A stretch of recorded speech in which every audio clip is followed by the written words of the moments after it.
You are now tuned in to Mind, Body, and Soul with Annette, where your hosts, Annette Harris, analyze intriguing life questions and concerns, such as, do Christians suffer from mental illness? Have you wondered why they act abnormal? Or you may ask, what is really going on in their minds? Do you need Annette? Well, keep listening for a biblical understanding of the psychology of the mind. Hey guys, it's your girl Annette Harris, Mind, Body, and Soul with Annette. I am actually trying to do this producing thing. It is Wednesday, guys. Wednesday. Hopefully you can hear me on today. I was trying to play my little jingle. I'm not sure if you heard it or not, but we are here. We are live. And it is exciting to be here with you guys. I have a wonderful guest that's with me at this 12 o'clock hour, and I'm so frantic. But let me do this. You guys know I normally like to pray before God, before I even enter into my segments. Lord, we thank you for this wonderful day. We thank you for blessing us to see it. We thank you for the bright sunshine. We thank you for who you are and what you're doing. We ask you that you will get the glory out of today's teaching and everything we go to say and do. In Jesus' name we pray. And our opening scripture I normally like to quote is the first part of Hosea 4:6, and it states, "My people are destroyed for lack of knowledge. Because thou hast rejected knowledge, I will also reject thee." And again, I'm excited to be here. It's a Wednesday, the last Wednesday of the month. Can you believe it? This time is going by so fast, but I'm yet excited to be here. My body and soul are two things on We are featuring two separate segments within one session. And so in this first session, we are actually introducing to many and presenting to others an artist, a musician. Damon L. Reed is in the house. Well, his house. On this afternoon. Damon, how are you doing? I'm doing very well. Good. Now, are you able to hear me very well? Yeah, I can hear you. Okay, wonderful. Let me put my eyes on. And I am going to, it is so exciting to have you here. What I want to do is, as you guys come into the live feed, I'm going to encourage you to go ahead, like and share, if you would not mind doing that for me. Please like and share, throw some hearts up, throw some love. I appreciate it because we are going to present to you who this young man is. And I'm telling you, he is definitely someone you should know. I've been watching his work on Facebook, and you may remember this last name because I have this beautiful wife on my show, Mathais J. Yeah. And you guys know Nicole. Oh my God, Nicole is a riot, okay? But she was on my show. So I was looking on Facebook and I said, Nicole, your husband is an artist? Oh, I put him on my show. And she was like, okay, that's cool. We can arrange that. So I've been talking back and forth with her. And so we finally have Mr. Reed on today. So how are you doing? Oh, very good. I'm just, doing what I do. Doing what you do? Yeah. Well, that helps. That definitely helps. I'm telling you, this is some cool stuff. I've been watching your work and have been admiring it. What I see on Facebook, but that's only a little bit of what you have done. And I want to keep you on because this is tremendous. I'm thinking about the time that we're living in, with this pandemic and everything is so uncertain and so unsure. Your work and things that you do can bring a smile to face. You can change, individuals, and even maybe we can try and find those who have that creative side to them and kind of nurture it, if you will. So this is what I kind of want to bring out today. And I want to have the arts on this afternoon with Damon Reed. So let's see. If you could do me a favor, I have your bio. if you could go ahead and introduce yourself to my guest in your own words. If anyone wants to say, who is Damon Reed? How would Damon Reed respond? Yeah, I'm Damon Lamar Reed. I'm a artist in all aspects of the word. Everything I do, everything I'm thinking about, I'm normally creating something, coming up with ideas. And I'm a graduate of the School of the Art Institute of Chicago, and I've been a full-time artist for the last 20 years. And I've been painting and I've been rapping for, probably 30 years. Wow. Painting and rapping? Yep. You only look 30 years old, so I don't know where that came in. Thanks. What a blessing. What a blessing. I see people are on and they are chiming in. I do appreciate you guys for watching. Let's see, I see Demetra Brand Triplet, Nicole Reed is on. Wonder who that is. Just kidding. Pastor JJ Bell, I see you watching. And in the second hour, we're going to feature a couple of his youth pastors on today. I can't with Nicole. She said, I want to know. She want to know you. Tell her, hit my inbox. Yeah, because I think she want to know you in the biblical way. Okay, let's see. Marlana is on. Thanks for watching. We appreciate you. Oh, and Nicole, thank you so much. She placed your information in here, which is, of course, what I want to share with individuals to try and get in contact with you if they are interested in your work, interested in learning from you. So let's get started. So that's in the comment section, guys, if you want to make sure you contact Mr. Reed.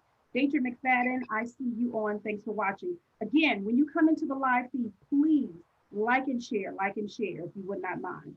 All right, so he has introduced himself to us, and he says over 30 years he's been in this craft, and that is a testament. That's a testament to you, to your desire, if you desire to do, obviously, because if you didn't like doing this, I'm sure you wouldn't have been in this business. Yeah. Okay, let's see. Now, let me ask you, let's back it up. You said it's been about 30 years. When did you first, let's say, get bitten by the artist bug? When I first remember, I want to say it was 6th grade. I won Artist of the Month. And I remember, just getting recognition and feeling good about it. And ever since then, I kind of knew that, that was a path that I wanted to take. Okay, so 6th grade. Yeah. Wow. Was it a project or something you did, or did you see something? I think it was just, in art class, we were doing whatever we did. And like I said, the picture that I did, and I don't even remember what the picture was, but I guess it was good enough to get Artist of the Month. I still do have actually a picture that I took next to, me and my drawing for Artist of the Month and everything. Wow. So. Really? Okay. That's been a long time ago. Yeah. But you know what? It's good to keep that, for posterity's sake at least. You know what I mean? Yeah. And I even see your children, kind of doing a little something there. I saw one of your live feeds and they were on and they were painting or what have you. So that's good to keep that actually going and flowing, if you will. Yeah. So one of your quotes, you said you rap painting and you paint rap. Yeah. Is that like one of your mantras? Yeah, that's kind of one of my mottos. It just means, every painting that I do, I like to tell a story, and I like to say something with it. And on the flip side, every song that I do, I like to paint a picture, and I like people to kind of see it. So. Okay, all right. Because I was going to ask you to explain that. Now let me say this. Now, as far as music is concerned, I'm a lyric girl. I love lyrics. Yeah. You can, the music will come later, but I have to put the words to a song. So it almost sounds like, is that what you get your inspiration from the lyrics? Yeah. I'm all about I'm all about the lyrics, trying to, think of, I guess, witty lines and just creative ways to tell. I think my music is artistic, just like my painting. So, Okay. And it is. And to me, it's really, art is, music, painting, if it's mosaic, if I'm doing a sculpture, if I went and, tried to do some break dancing, it's all just art to me. It's just different ways of telling the story that you're telling. Okay. And so you're basically, well, okay, let me back it up. When you're painting because of the music, is it just your music you're painting?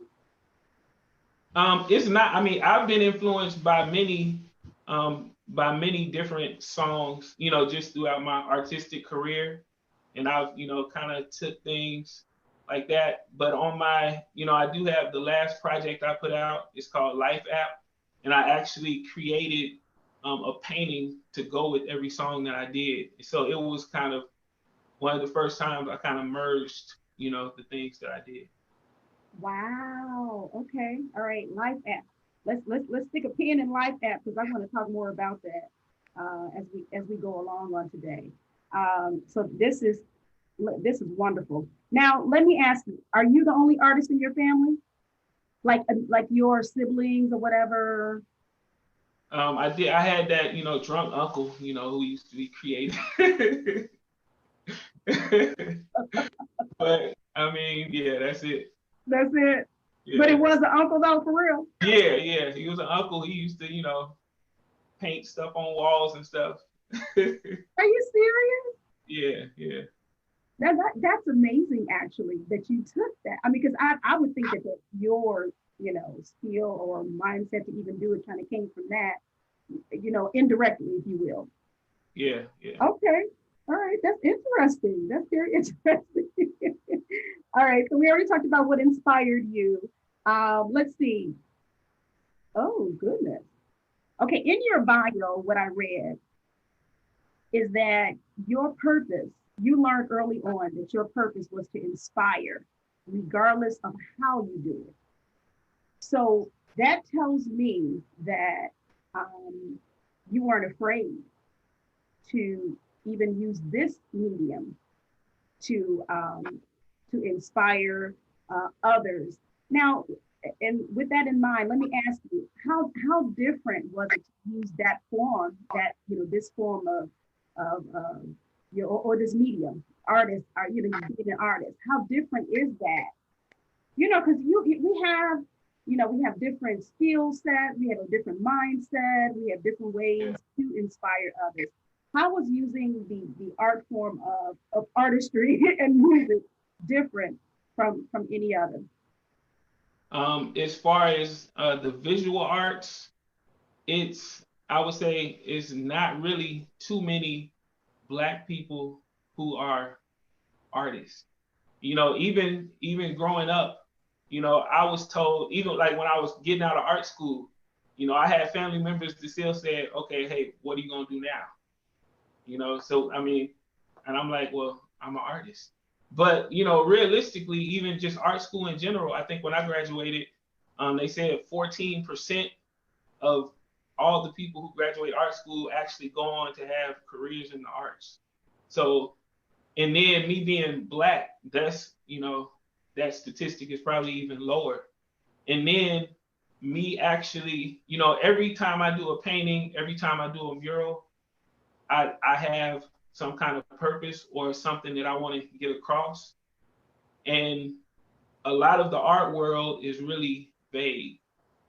If you go to a museum, it's not a lot of art that's kind of trying to get you to understand the thing. It's more about raising questions, in which I do like to raise questions. But some artists, their whole purpose is to try to be, vague. And, that's a whole nother thing. Yeah. Right. Okay. Yeah. Very good answers. Thank you for those responses. Let's see. How, in all the 30 years, How have you inspired others? Maybe we can kind of talk about some of your experiences. And I don't know, like maybe you can kind of break it down to generations or something. Maybe you've influenced certain generations more than others. Tell us about some of your inspirations. How I've kind of inspired others. Yes, I'm sorry. Yeah. Okay. I remember one time we did a mural on the north side in Uptown, and after we finished it, I was just kind of out there touching it up, and this woman came by. She told me that her son actually got murdered, like right in front of that wall that we were doing the mural, and she was kind of in tears, and she was just saying how appreciative it was that we were creating. The mural was actually about unity and the kind of blocks coming together and things like that. So she was just, she had a lot of joy and just thanked us for creating that right there. It's another time we were doing a mural on 67th in Dorchester. It's this woman. She would kind of come by every day and kind of look at it. And then one day she kind of stopped me while I was painting, and she told me that her husband had actually just recently passed away. But she said her coming by, seeing us work on this art, that it just brought her joy every day. And I prayed with her and everything, and it was good. So people, actually do get, I do believe the art really is life changing. And if you go to, just working with, I do work in a lot of schools, I work with a lot of youth. So I think just me being a Black man going to schools, a Black man that's an artist that, has some success, I can influence the students, and I try to encourage them to be creative in their self. And, I build up a very good relationship with the students, and, they like follow me on Instagram and everything. So that's pretty cool also. Oh, that's awesome. Okay, so those were good examples of your work being out and being inspiration to others. And I hadn't even thought about it like that. I was thinking of, inspiring others to become an artist. Those are good testimonies, actually. Now, let me ask you, the mural that you painted on the north side, what exactly was it of? It's 3 streets that are, were known for kind of having friction. So it's these kind of hands coming together, and it's actually tattoos of the street names on each of the forearms. And that's kind of the center of the picture. And then it has like, some guys dapping up, and it has a couple walking a baby. And actually the theme of it is called If You Lead. If you lead or I will follow. But it's a boy, and he's kind of pointing.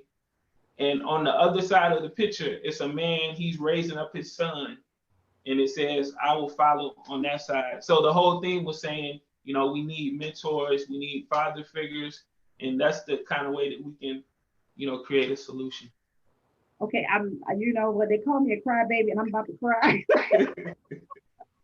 Because that sounds so meaningful and definitely what was needed. So I can understand why even the mother came past and, she mentioned where her son, unfortunately, his life was taken, was right there in front of it, and how your painting can be an inspiration. Wow. So, okay, let's get into talking about your different projects that you have all around. I saw the other week, a couple of weeks ago, about your painting of the Bradley twin sisters. Yeah. Damon and Tiana. Yeah. Okay, and we all know here in Chicago that unfortunately, now how long ago was that? Do you remember the date up here? I want to say either 2002 or 2003. Okay. Yeah. It has been a long time, so about a good 12 years. Wow, it seemed like it was longer than that. But anyway. Oh, that's like 18 years. Wait, 2000, what'd you say? either 2002 or 2003. Oh, I'm sorry. I thought you said something else. Okay. I think I thought you said 2012. But yeah, so here in Chicago, unfortunately, these sisters were came up missing. And to this date, we still don't know. There's never really been any closure to it. And Damon actually created a painting, and it was beautiful of these two. But what you did with that painting, you did a progression, right? Age progression? Yeah, it wasn't my age progression. The actual FBI put out that age progression. But, I did want to show, this is how they're saying that they might look today. Because like I said, I want, and it's actually part of a series I'm doing called Searching. And, I want to kind of raise awareness, the Bradley sisters there, one painting. And I want to do, I don't know how many, I'm starting off with about 20 paintings of different missing women and girls in the Chicago area. Okay. Yeah, and that actually kind of leads us to one of your quotes in your bio. You talked about reaching the depth of the human condition. So with that in mind, can you explain exactly what your thoughts were on that particular quote from your bio? I know it can relate to even the painting we were just talking about, but tell us exactly what you mean by that. About that, now I do a lot of murals. And normally what happens is I'll go into a community and they may have a theme or something like that. We may have like a community meeting and they'll talk about different concepts. They'll talk about what the issues are and then maybe the solutions, just like with the other mural. And the whole idea of creating that art, one, when creating art, you want to make people feel, a certain thing. And you want to, like bringing that solution is something that the people in that particular community can relate with. But at the same time, even when I'm creating a mural, and like I said, it may be on the north side or the west side, I don't live in either one of those areas, but I can still, all issues are kind of, when you break them down to the core, a lot of us are dealing with the same issues and they just kind of come out a different way. So I like to kind of show solutions and bring joy and just kind of touch on those human emotions when I do paint. Okay, I love it. And you're right, it doesn't matter where you are. We can be affected by it wherever we are. And so again, I think this is a wonderful way for you to be able to bring this out to individuals, to bring happiness and peace, if you will, because, especially during this time, we are reaching. Some are reaching, they need some kind of something to help them to keep holding on. And then seeing inspirational work like yours would definitely help. I'm going to recognize a few people that have come on or that I see that I did not call here on Facebook. Again, we appreciate each and every one of you. And we do ask that when you come into the live feed, please go ahead and like and share, throw some hearts up if you will. We're talking today to Damon Reed. He is an artist and a musician. And as I stated earlier, someone you definitely need to know. Nicole is on. We appreciate you. Katrina Hugger. Truthy. I hate mispronouncing names. I believe I pronounced that right. Thank you for watching. Demetrius Hunt, Jeannie Joe. Mathais Adams is on. Felicia Drotter is on. Quan Jackson, how are you, my brother? Good to see you on. Apostle Miles is watching. My cousin Anthony Knowles is watching also. Nathaniel Hobson, Unique Myron, thanks for watching. I'm looking here. Demetrius says, positive Black male role models are paramount to the future of our young people. And she did hashtag Black Men Matter. If you guys are interested in commenting, any questions that you may have for Mr. Damon on today, please go ahead and throw them into the comment section. I will ask them for you. and he's on for our first hour today. We were doing two segments in one session on today. So after this, I think Annette gonna go lay down. No, I'm just kidding. I'm fine.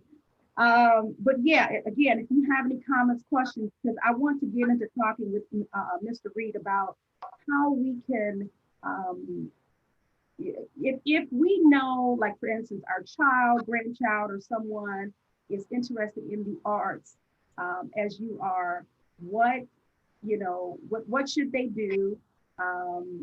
How should they even, what's the word I'm looking for? How should parents cultivate that? We have advice for that. Now, those are two of my questions, okay? So you can keep that in mind. I do see a question on the floor. What is your inspiration for the art and music that you do? Okay, my inspiration, it comes from, everyday life, whether I'm, going to a school to talk with some children. A lot of times I go, and when I go to a school, I kind of start off and I say, hey, what kind of career do you want to do?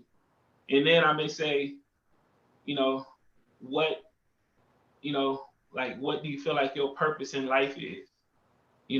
And a lot of times they don't really even have too many goals. A lot of them say, okay, I want to get money. I say, okay, how? They don't know. Or the majority of them want to be in the NBA and stuff like that, which is possible, but it's not happening for everybody. So I like to create, like on my Life app, the idea behind it was to kind of show my journey to, attain greatness, to be great. And everybody, the sad fact is everybody's not really striving for something. And that's why, people will do, go out and maybe do certain crimes or, not really follow their dreams because, they're not attaining anything. This motivational speaker, Eric Thomas, he has a thing where he says, you have to figure out what's your why. Why do you do what you do? So. Okay. Well, that's awesome because again, when you talk to these young people, I'm sure you can help to cultivate them as well. With your experience, your why. Yeah. Tell me your why. Because see, sometimes people are sitting on stuff. Yeah. On that talent, they're sitting on that skill, and they may not even, know really what's inside of them. You know what I mean? So when you are able to talk to individuals and help them in that area, I think it's absolutely wonderful. Now, with that in mind, do you do any talks? Do you go? I know you did say that you mentioned that you go in the schools. Is that to have like, sit down talks, or have you been invited to school? Is that your connection? Yeah, it varies. I mean, sometimes I'll go in for like a type of art workshop or a mural workshop. I've also did like music recording programs at schools. So it varies, but I always like to have at least a day, and I do want to do more of that, but I always like to have at least a day where I talk about, what is being an artist. Even when I go to schools, my goal is not even necessarily to get students to be artists, because it's not really a high percentage of people everybody's not going around like, hey, I want to do art, but I want people to reach their potential in whatever they can do. So, I'm always asking students, okay, hey, what are you trying to do? Or even not even students, just, people I know. Okay, what are your goals, and how can you kind of reach that goal? And then on the other hand, sometimes people just need some exposure on, like, say if I go to a school, it may be a student, they never had the opportunity to paint, or it may be programs they go in and they learn, it's a piano, and like, okay, now they're learning how to play the keyboard and they start, being a producer. Or, maybe it's a dance class and they learn ballet. It's a lot of different things that, especially Black children, that you may not get exposed to, and you really don't know that this is the path that you want to take. Right. Okay. All right. Actually trying to make them realize what they have inside. Yeah. All right. I see you guys, and I see some more questions. Let's see. J. Allen Greer's here. Thank you for watching. Jeannie Joe is on. Beatrice Carter, Marcus Adams, and Gaston Gray Consulting. Gwendolyn, thanks for watching. Let me get to this next question. Do you travel outside of Chicago? The world can benefit from your story and gift. I do travel outside. I've traveled outside of Chicago for music, and I travel outside of Chicago to do murals. You know, I have murals in Texas, Arizona, Memphis, Florida, Indiana. So yeah, a few places. I'm trying to remember everywhere. But yeah, so I do travel. I definitely would like to travel more, just to kind of, you know, share my story and to kind of do what I do. And I believe that's going to come true for you very soon, very soon. Because this is, I agree with her. This is a talent that the world needs to see. Amin is on. Thanks for watching. I have a question for you. Let's see. If you can share with us maybe some, whether it's here in Chicago or the other places that you even named, what are some of your work that we may have seen that we didn't know was your work? As far as outside of Chicago, if you have been to Memphis, I actually have like they said it's like one of the top 5 most Instagrammable, you know, moments. So if you go, you know, you gotta take the picture. But so that's right over by what's the big street in Memphis? You know, the big street. I just can't think of it right now. Not Beale Street. Yeah, Beale Street. I think. Okay. Is it Beale Street? I think so. Oh. But yeah, it's right there. So, you know, a lot of people do tag me on Instagram for that picture. Okay.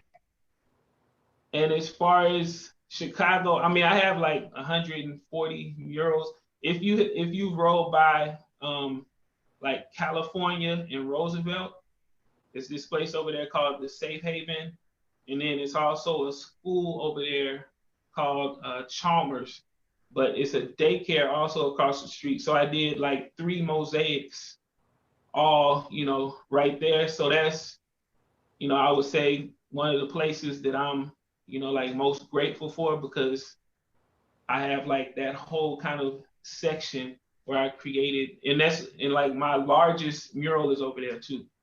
So, okay, and what intersection is that at? It's on California and Roosevelt. I think I know what you're talking about. That's like, that's okay.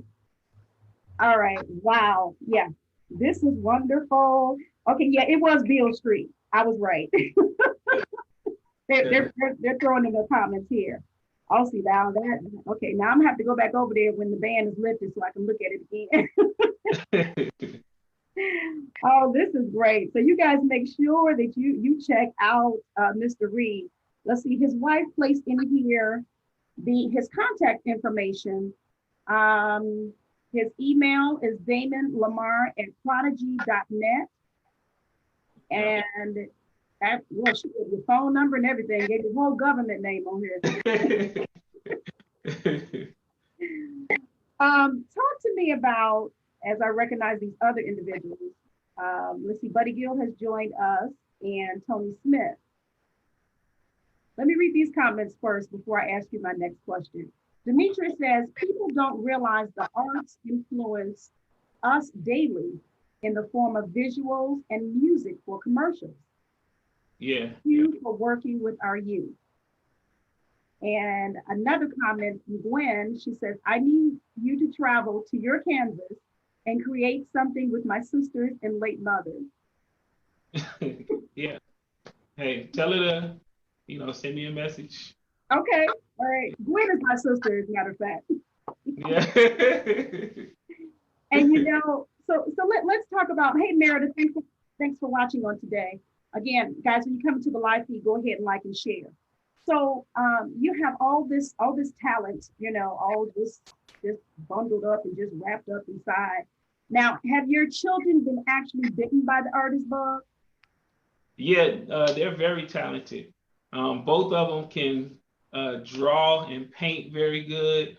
My youngest daughter, she been like writing raps lately, and like finding beats on YouTube and recording herself. My oldest daughter, she does a lot of plays with my wife. So yeah, they're very creative. Very creative. That's awesome. That's awesome. This family is working together. I see. Hey Heather, thanks for watching.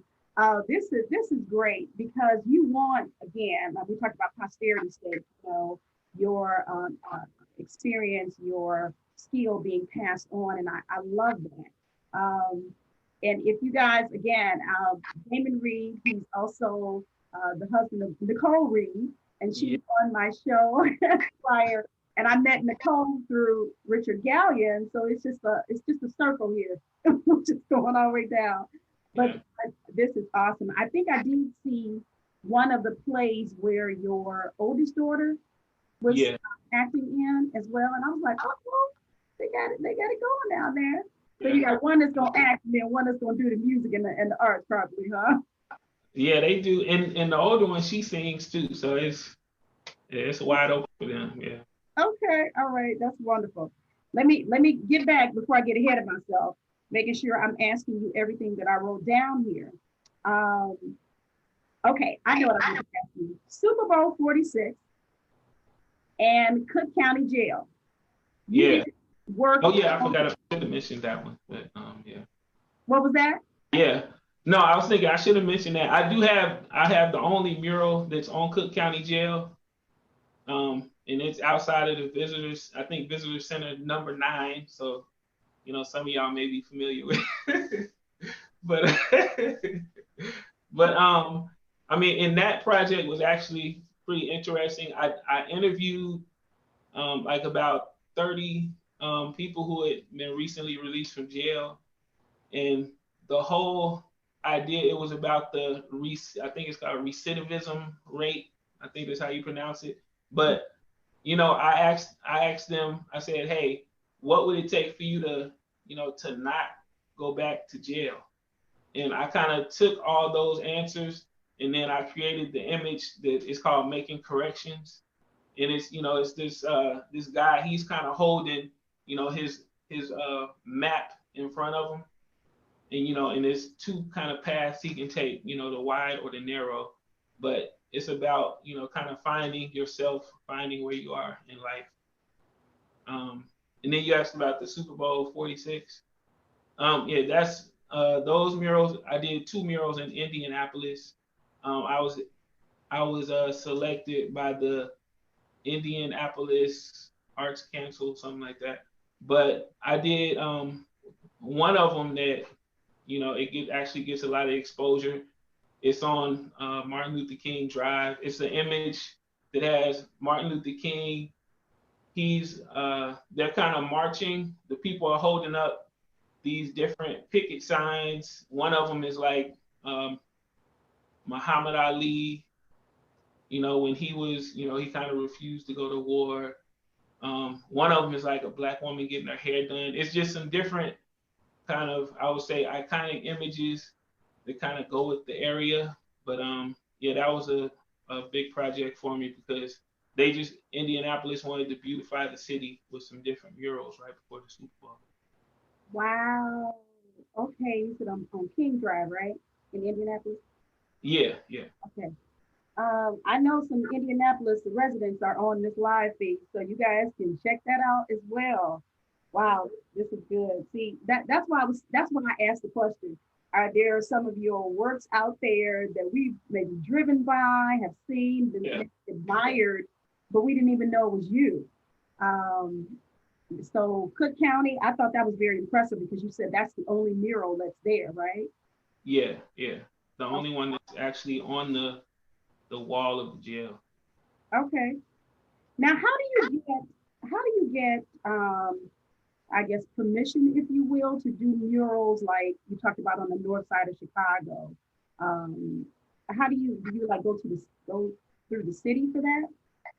Now a lot of times, it's a few ways I get murals.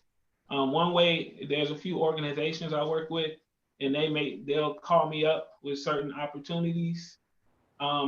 Another way is just word of mouth, people contacting me. And then another way are what I call RFPs, request proposals.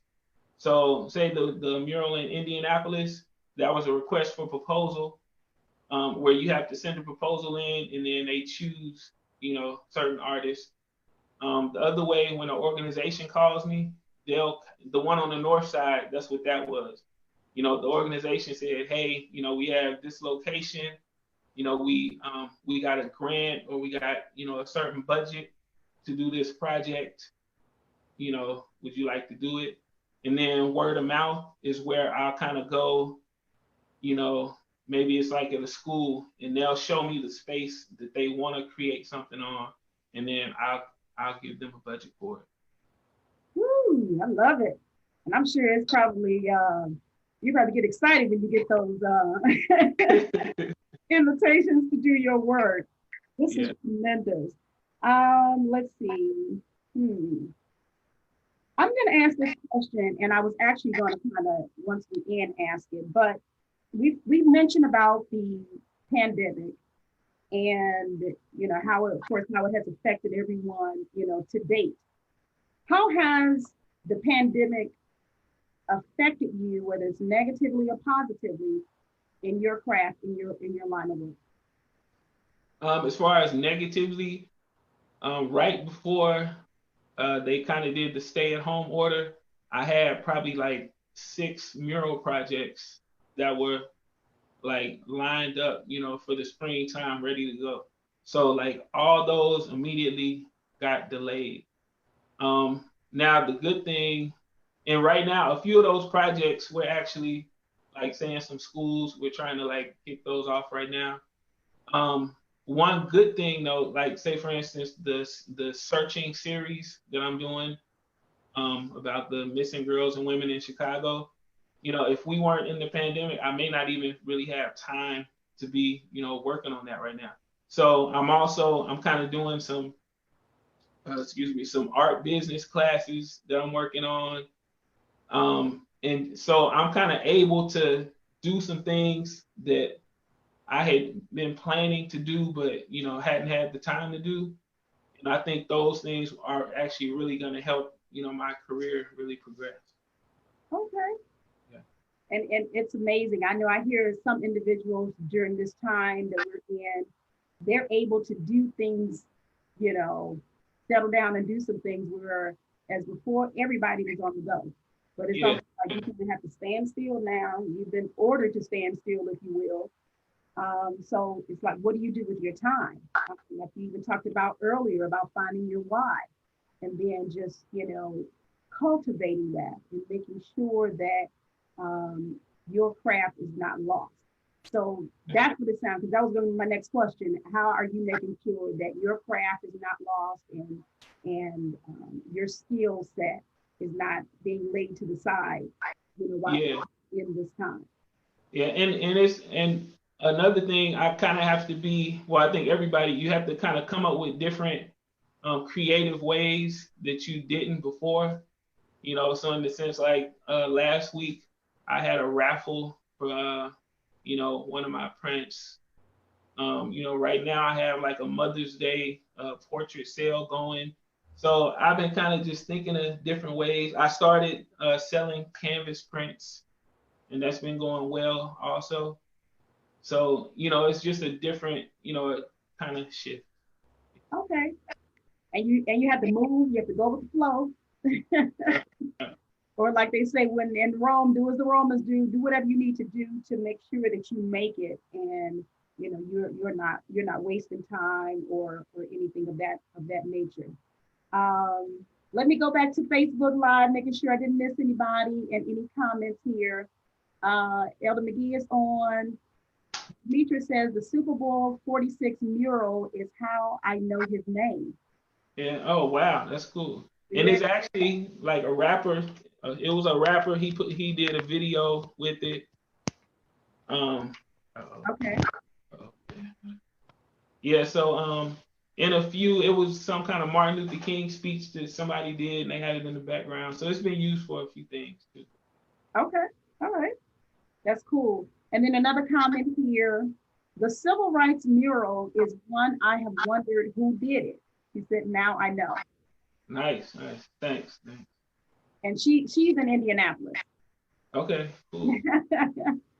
All right. So DeAnna Adams is watching. Jesse Pauloff, we appreciate you. Again, please make sure you click the share button. Go ahead and click the share button, guys. Let everybody know that we are on. I don't know if I recognize Tony Smith, but if I did not, thank you for watching in Meredith.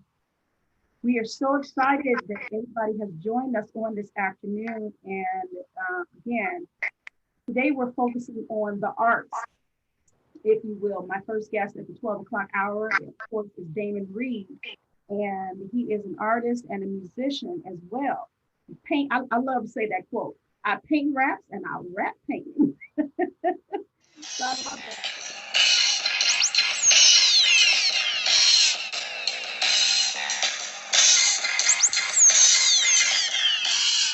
Vocalized paint, spoken version vernaculars, painting raps on canvases, giving life to words through the brushstrokes of oral colorings. Vocalized paint, spreading the rap dialogue by way of imagination as your eye sees what no other can, enthralling all who hear your painting speak. Vocalized paint, enabling paintings to recite and invite minds to venture beyond the sublime. Vocalized paint, can you hear what the painting is saying to your mind right now? Can you hear it? Paintings permeate and spoken syllables germinate, giving life to dormant seeds, springing up in us a well of vocalized portraits. Vocalized paint, allow yourself to be anointed, appointed, baptized in the paint that always flows. Vocally, vocalized paint. Here, I am on live now, Mind, Body, and Soul with Annette. So we were ending up on today, and I was seeing some messages from individuals. So let's see. Buddy Gill said he Googled you while we were on the little break. Yeah. He said he's very impressed and very nice work. Thanks. Appreciate that. Wonderful. And let's see. Yeah, they're chatting about your work. This is great stuff. So I want you, I know Nicole placed the information, and when you went out for a little break, I did get your email and your phone number for individuals to contact you.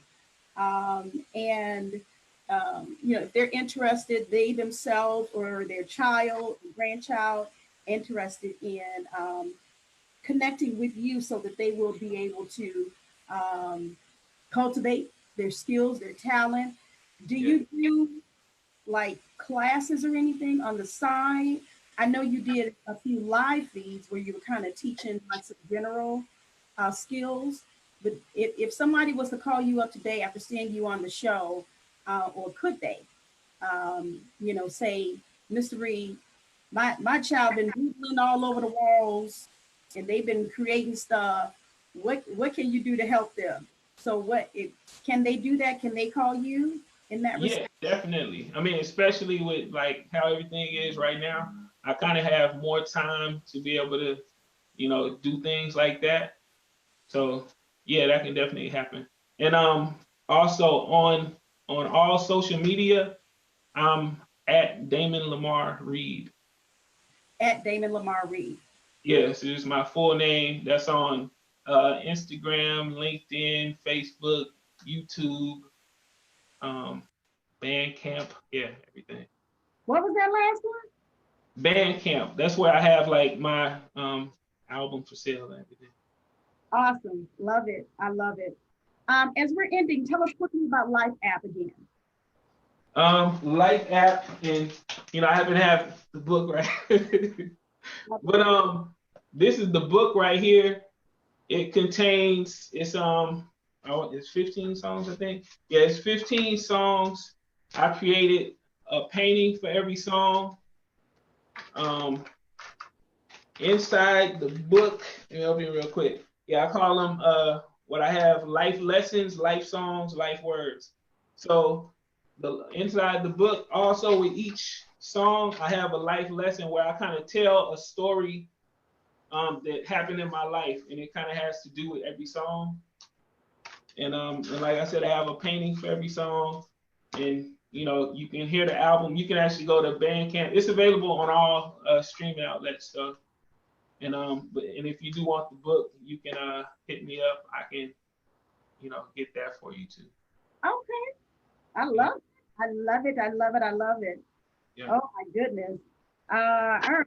So let's see here. You guys have been great today. Sticking with us. All social media. Thank you, Demetria, for putting that up there. Make sure you do add Damon Reed, and his name is on the screen. So you make sure you contact him and send him a friend request. And you can make sure to see his live feeds when he goes live. And this is just great. Is there anything that you want to leave us on today? Leave us with on today? I don't think, hey, support the arts. I know art, they say it's not an essential, even though, art is really involved in every aspect of life. So, even if it's not me, if it's somebody else, something else, try to go out, support some arts. But if it is me, you got a home office, you need something in, a room, I got paintings, I got prints available. And if you want to hear some good music, just search LifeApp. You can hear that. I have a video also on YouTube for my single Bulletproof. Single is called what? It's called Bulletproof. It's just about having. It's really about being confident. So the whole idea is that, hey, I can't be touched. I'm bulletproof. I walk around the block like I'm bulletproof. Cool, bees. I love it. I love it. Well, I'm definitely going to be continuing to follow you. Like I said, I have been impressed by your work, by what I've seen and what you are doing, what you're attempting to do. And so I give you Godspeed on everything that you're doing. And I encourage you to continue on, my brother, because you are definitely making a difference here. Thank you for taking time out with us on today and sharing with us your journey and all about Damon Reed and how he put that paint on the walls, on the murals, and rats paint and paints rats. I just like saying that. All right, this has been great. So thank you again, Mr. Reed. Our first guest, 12 noon guest on today, has been a tremendous inspiration to others. And I just pray that God will continue to bless him in all that he goes to say and do.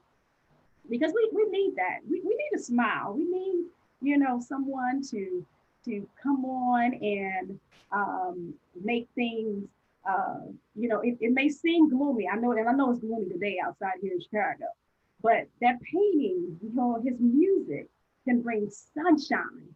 It can bring hope, to us that are here dealing with things on a day-to-day basis. So what I'm going to do? I'm just going to go ahead and see if I can bring my next guest on. I pray that they are ready. I think they're watching on today. I'm going to segue. We want to talk about our ministry spouses segment on today. And let's see here. I think that I'm excited. I'm so excited. I can't hear you. No.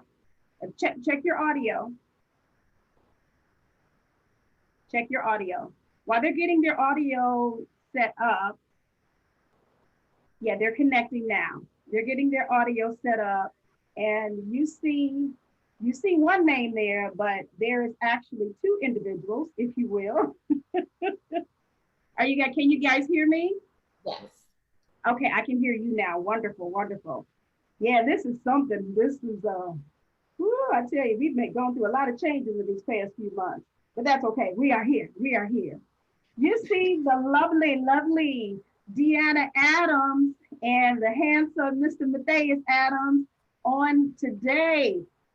How are you guys doing? We are doing well. Doing well. Doing well. All is well. All is well. I'm like, don't everybody speak at once. Too much going on. Okay, we're just gonna, kind of relax, get ourselves together here because I don't want them to miss a beat with you guys on today. I do not.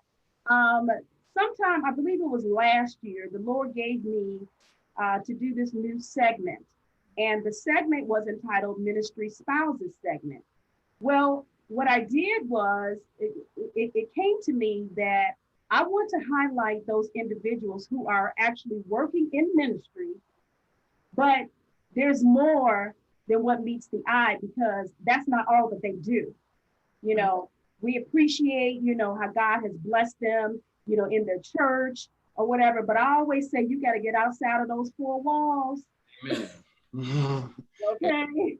So, and then, so many pastors' wives, so many pastors themselves have businesses, outside of the church. And so I kind of wanted to highlight that. We appreciate what they do within the church, but I wanted to highlight that. And so he gave that to me last year. And my very first guest was Lady Iris Reed of Tempo. And I know Dee, you're affiliated because you came from that church before, but I know Mathais is affiliated, and she came on and did a superb job. So we know that she has her own floral ministry. I call it the ministry out in the church, and she's a pastor's wife. Exactly. Superintendent. All right. I don't want to misplace these titles here. All right. But she came on, and so we've had, a number of individuals to come on in that segment. Well, it's going to be different with you guys on today because this is a husband and wife. I'm not just highlighting DeAnna because her husband is a youth pastor, and I'm not just highlighting Mathais because his wife is also a youth pastor, okay? So I wanted to highlight you both because I know the both of you. I've known you since you were young. Yes. Seen how the Lord has tremendously blessed you all, and you have such a go-getter spirit, both of you do, and you complement each other so well. You really do. And why am I getting emotional? Lord have mercy. Okay, wait a minute now. Wait, back this up. I see that tear. It's like right there. I've seen how you've matured in the Lord and how the Lord is, blessing you all beyond measure. And I don't take that for granted. And I want others to know about you. So that's why we're here on today, okay? That's why we're here. So with all that in mind, do me a favor, maybe one at a time. Talk to my listeners. Tell them who you are. Who DeAnna is. If someone was to say, well, who is DeAnna Adams? Tell them who you are. And then I would like for you to do the same as well, Mathais. All right. I am DeAnna L. Adams. I am first a woman of God. First and foremost, I always make sure I keep God as the head and the center of my life, as well as a wife for Mathais Adams, a mother, entrepreneur, and an educator. I am the youth pastor at New Life Restoration Ministries, as well as the youth director in family services. So I wear many hats, but I'm excited to do these different endeavors that God has blessed me with. I don't take it lightly because there are different lives that I have to touch on a daily basis, whether it's in my home, at church, work, business. So, I don't take it lightly. So yes, I am like I said, an educator as well. I teach third grade, gifted right now. I have taught at the college level. I've taught different graduate reading courses. I've taught kindergarten, pre-K, I've pretty much kind of been across the board. I have some people saying it's time to go to high school. We'll see. So I do have my degree in elementary education as well as a master's degree in reading. So I feel like what I do every day, everything kind of meshed together, whether it's in the ministry or outside of ministry, it still revolves around the youth at some point. So yeah, that's pretty much me in a nutshell. Beautiful. Mathais? Definitely. I mean, I have to say that first, once again, I'm definitely someone that truly is a believer and really believes in the power of God. I want that to be established. Without God, I can't do anything. I have to wake up and really give all praise and all glory to Him, because He's the one that has provided me with so many opportunities in this 38 years of my life. And I just give all praise and all glory to Him. Everything goes to Him. Everything goes to Him. I'm definitely somebody that the preacher is always in me. I can't denounce that. And so, and I will never denounce the name of God. So I want to let everybody know that when they come around Mathais, that they're coming around somebody that truly believes in the power of prayer, truly believes in the power of the Word of God, and truly believes in the power of God. So I want that to be established as one of the focal points for Mathais Adams. Of course, I'm married to an amazing young woman. I could tell you, we could go the whole story just about our relationship, marriage, and even prior to that, to really show how God has really been good and sustained our marriage. You know, we'll be approaching 12 years on next month of marriage, May the 24th. So God has been good. God has really been good. And I really, once again, just want to give all praise, all glory to Him. For somebody like me, once again, I come from a line and a family that is really geared on music. I come from a family of producers, songwriters, singers, vocalists, tambourine players, guitar players. Anybody knows the Adams family out of Chicago, they know who we are. They know the fabric and the DNA of our family. And it is music. So of course, apple doesn't fall too far from the tree. And with me, it's just pretty much is really kind of rolled on to the point where God has blessed me to do a lot of things musically. I do a lot of performing and teaching. I'm an educator as well. Through music, and God is really blessed, so I'm able to expand even that as well. I'm pretty sure we'll go into that, but I want to just really kind of highlight those few things. I have an amazing wife. We have two awesome boys as well. I don't know if y'all hear them in the background, right, playing Lego Avengers, but if you do, just excuse them. But we have an awesome family, and I thank God for my family. I really thank God for my family. I work hard for my family. I fight hard for my family, not even just physically, but just even spiritually and mentally. I'm telling you, as a husband and as a leader, you have to be geared and be resilient in your walk and taking care of your family. So once again, I don't want to take up too much time, but I guess that's me in a nutshell as well.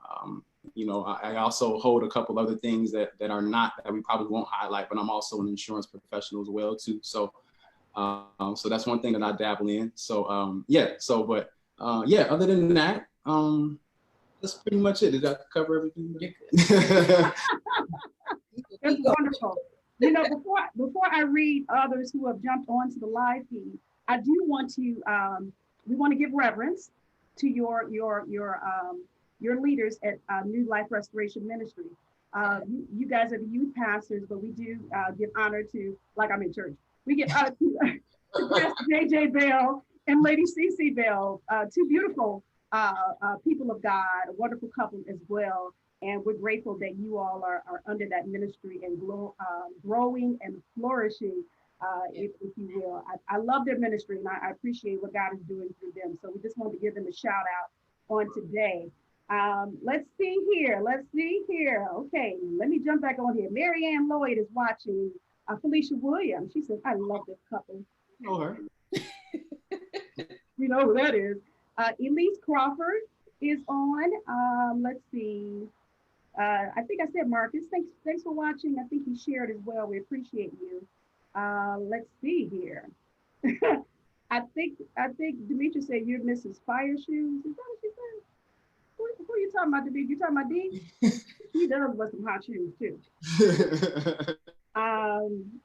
They're such a gorgeous couple. Danielle Marsall, thanks for watching. Gwen wants to get her name in here. She said that you forgot to say that you're her cousin. She's the best. Just pray for her. Janetta Franklin, we appreciate you. And Kelly Richardson is on. Will Steps. I think I need to put my eye age back on. Kelly Richardson is on. Shayna Renee and Brandy. Brandy says they're so poised. She says she loves it. Love it. Yes, they are. You know what? They are tremendous. So we're going to get into talking about this. If you guys have any questions or comments for the Adams, this beautiful Adams couple on today, regarding what we're going to get off and talking about with them, please go ahead and throw your comments into the comment section. Any questions, if you will, we will definitely hop, back and forth to see who is on and what you're saying on today, just to let this beautiful couple know that we are behind them. And I appreciate you guys for welcoming them in Mind, Body, and Soul style. I always say that when I have new guests on, welcome them in, with big open arms, because that's what I would do myself. So I appreciate you guys for joining. Don't forget to click that share button. Don't forget to throw up some hearts and some thumbs up. Hey, Cornelius, I see you. Hey, Jodine. Is that Bishop Sanders is on? I think so. Thank you, Bishop Perry. We appreciate you for watching on today. Okay, so let's see. Let me get into my little questions I have for you all on today. DeAnna, let me start with you, dear. I call you the quintessential educator. You are such an awesome educator, and you take what you do seriously, so seriously. And I don't have any kids, but I appreciate that. I do. And you make such a difference. When did you know that this was the area that you wanted to go into? Very early. I would say kindergarten. I was teaching my invisible students at home. I would have the desks lined up, chairs and things like that. And people who know, I come from the Williams family. Hey, Williams. So my dad, he would work in different homes and places like that. And if he would find a desk or anything, he knew to bring that home. So he would bring that home and clean it up. And so I would have the desk lined up and have my classroom. Now, I would bop the kids. I would have a newspaper and I would roll it up. and my family knows. I didn't know that, y'all. I would roll it up. And if they would act up, I would bop them. So I had my own bopper. Now, of course, I can't do that, now, but I did it at home. I had a bopper and I would bop the kids. Wait, excuse me. Can I ask you this question? Didn't you say you had invisible kids? Yeah, I had invisible kids, but I would bop them. I did. Mm-hmm. Y'all pray for me, okay? But yeah, so as a young girl, it was just in me. I wanted to do that. I will never forget my kindergarten teacher, Miss Davis. I ran into her about maybe 5 years ago, where I teach at currently. And I was like, we were in an assembly and I was like, oh my God, there's my kindergarten teacher. And it was just like, we had never, had that time apart, but she inspired me so. I will never forget. And being a chocolate little girl, she was a chocolate African-American, and it was just wonderful. She was so intelligent and had lots of poise. And I was just like, I could do this, so she inspired me. She would bring her daughter to class and she would play the violin. And that's when I started wanting to play the violin. So she was my inspiration to become a teacher. So I always knew that that's what I wanted to do, but I used to do hair as well. So I would play around with doing hair. When I was in high school, my dad had put a shop in the basement in our laundry room. No, I knew that, but my daddy, yes, he did. He put a shop there And some of my high school friends would come over. I would do their hair, the old school French rolls with the spirals. I used to do all that. But my mom said, that's fine, but you're going to go to college first. Now, if you want to do that when you get out, perfectly fine. You're going to go to school first. So I did what she told me to do. So here I am. I'm not doing hair. I can hook up mine during this quarantine. But I didn't want to do that, later. But, I'm thankful that my mom pushed me into this. Well, not push me, but she encouraged me, because she didn't push me because I didn't want to do it, but she encouraged me to do it. So I would definitely say my kindergarten teacher, and that it was just in me at a young age to become an educator. That is so, I just learned some things about you on today. Wow. Yes. That's tremendous. But see, that's what I was talking about, even on the first segment, about parents cultivating their children. Right. And yeah, so obviously, I mean, you were impressed by your kindergarten teacher. Maybe by the time you got to, were you in high school, you said, when you were doing the hair? Yes. Okay, so maybe by that time you're like, okay, well, I can do this, and maybe mama saw that and said, okay, but I knew she was inspired by this, so at least go to college and then see what you're gonna do after that. So I love that, and it doesn't sound like she said, you're gonna be an educator. She told you to go to school and then, try to figure this thing out, basically.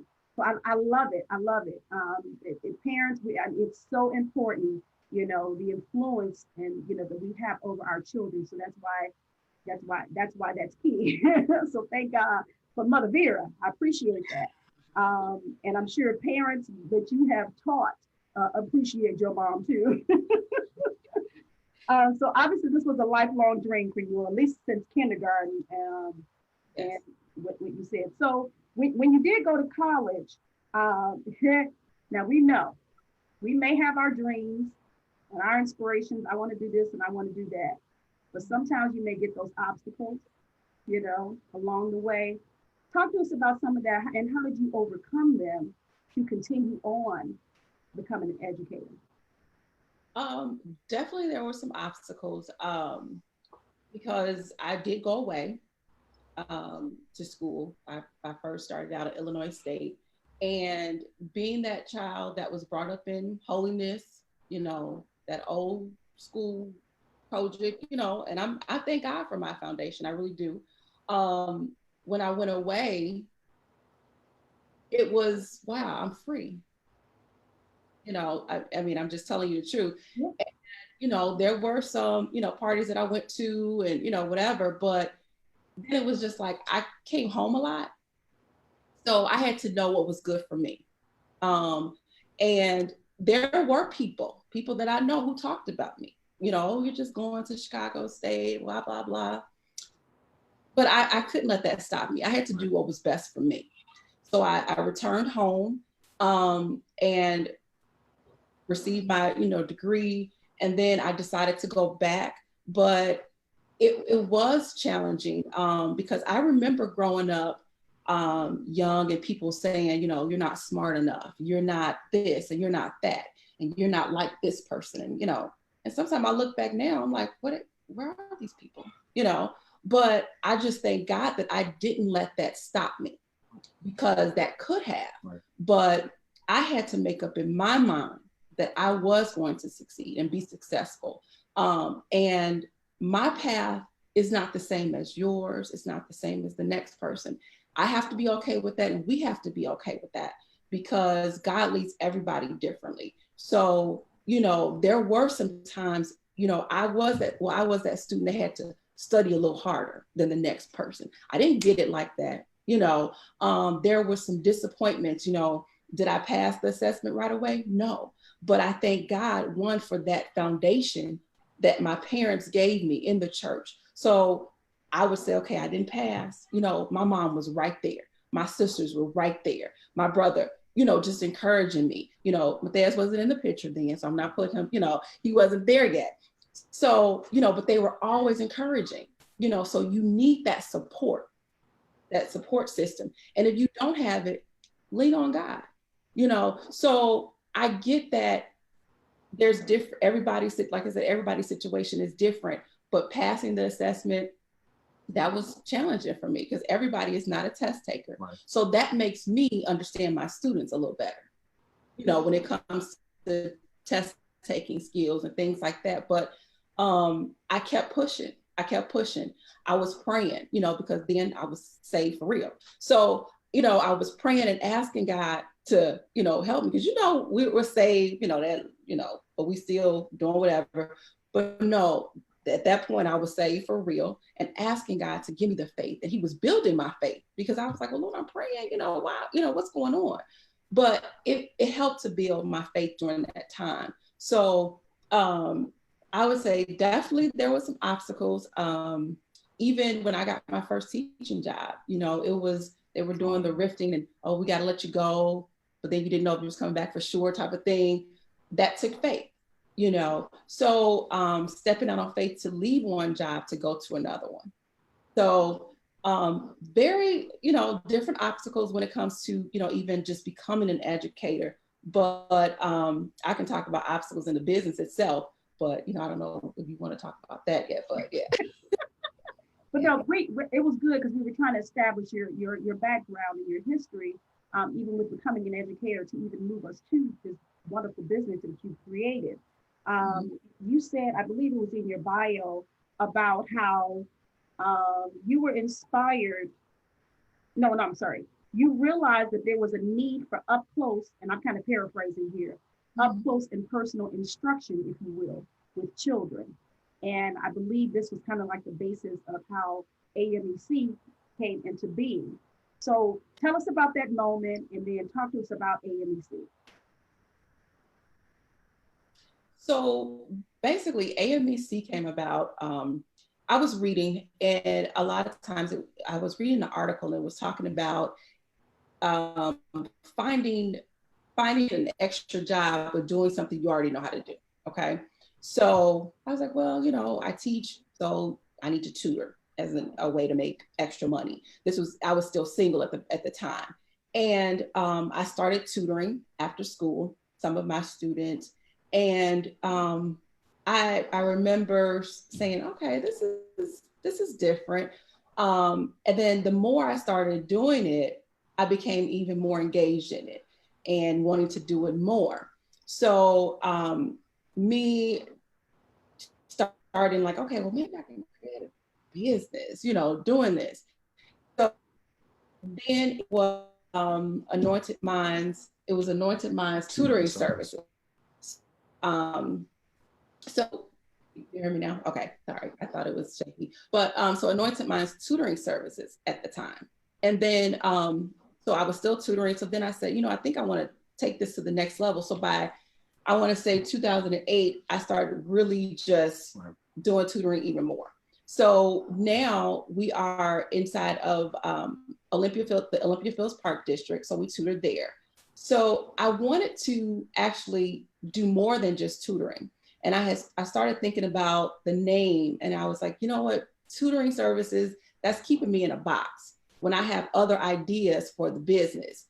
So I began to, I was looking at some different paperwork that I had around the house. And I came across a page that I had, and it said Anointed Minds Educational Consulting Services. And I was like, And so that's when I ended up changing the name because it kept me out the box. So I officially legally changed the name to AMEC. So that's when that was born, but there's more that we actually offer besides just tutoring services. Now we have educational products that we're selling at this time. So I wanted to, let me back up. So the reason why I wanted to grow with this is because I found the more that I was tutoring one-on-one, I was able to pick up right away what he or she was having difficulty with. A lot of times as an educator, you have all these kids in the room. It's kind of hard to pinpoint right away, but when you can tackle that one child one-on-one, and sometimes that's just what that particular child needs, you're like, man, I'm really making a difference. Mm-hmm. And then tutoring services are not just for the child that's below grade level. I have tutoring students who are in the gifted program, who their parents want them to continue to excel. So I don't want parents to think that either, that you just need, that your child needs to be below grade level or an average student to receive tutoring services. But one thing with AMEC, once you get attached to us, we're family. So my students, they're like my kids. The parents, you know, we're just like, if they're like around my age, we're like sis, you know, it just becomes a true family. Through this crisis, I'm texting them, you know, making sure they're okay.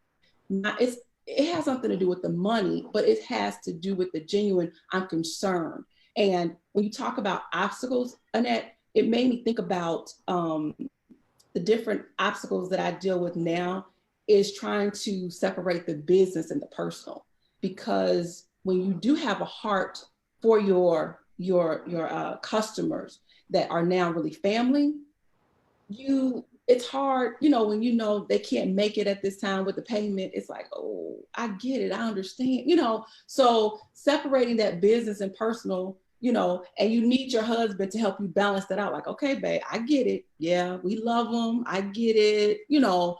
So, and you have to have that discernment for when people are trying to use you, you know, because some people will take your kindness for granted. So you have to be able to balance, okay, Lord, is he or she trying to get over on me? Or, you know, so there are different obstacles, even with the consistency of tutoring. You have people who start and you see the difference and the growth in the child, and then the parents, you know, fall off with it. So there are many obstacles in the business, but you have to keep pushing. You can't let it stop you.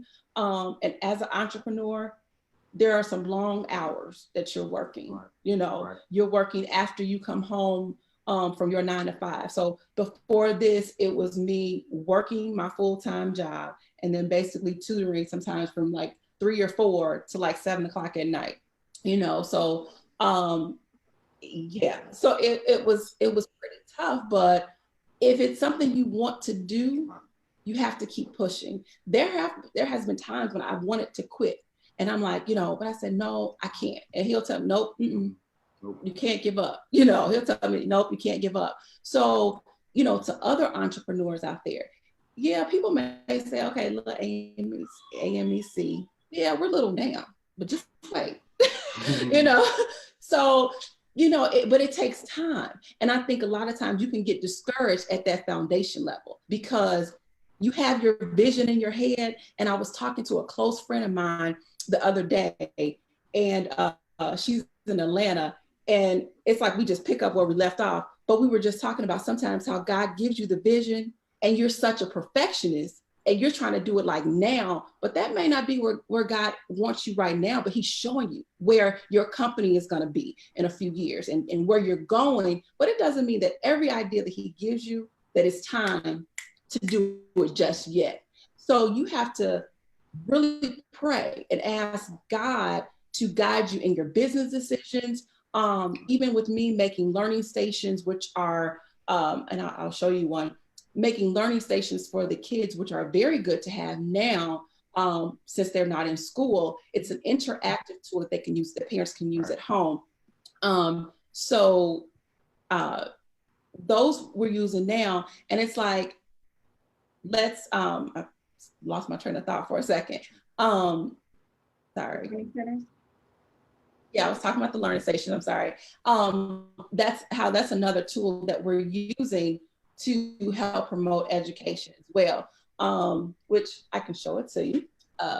My husband's gonna open, he's gonna be my male Vanna White.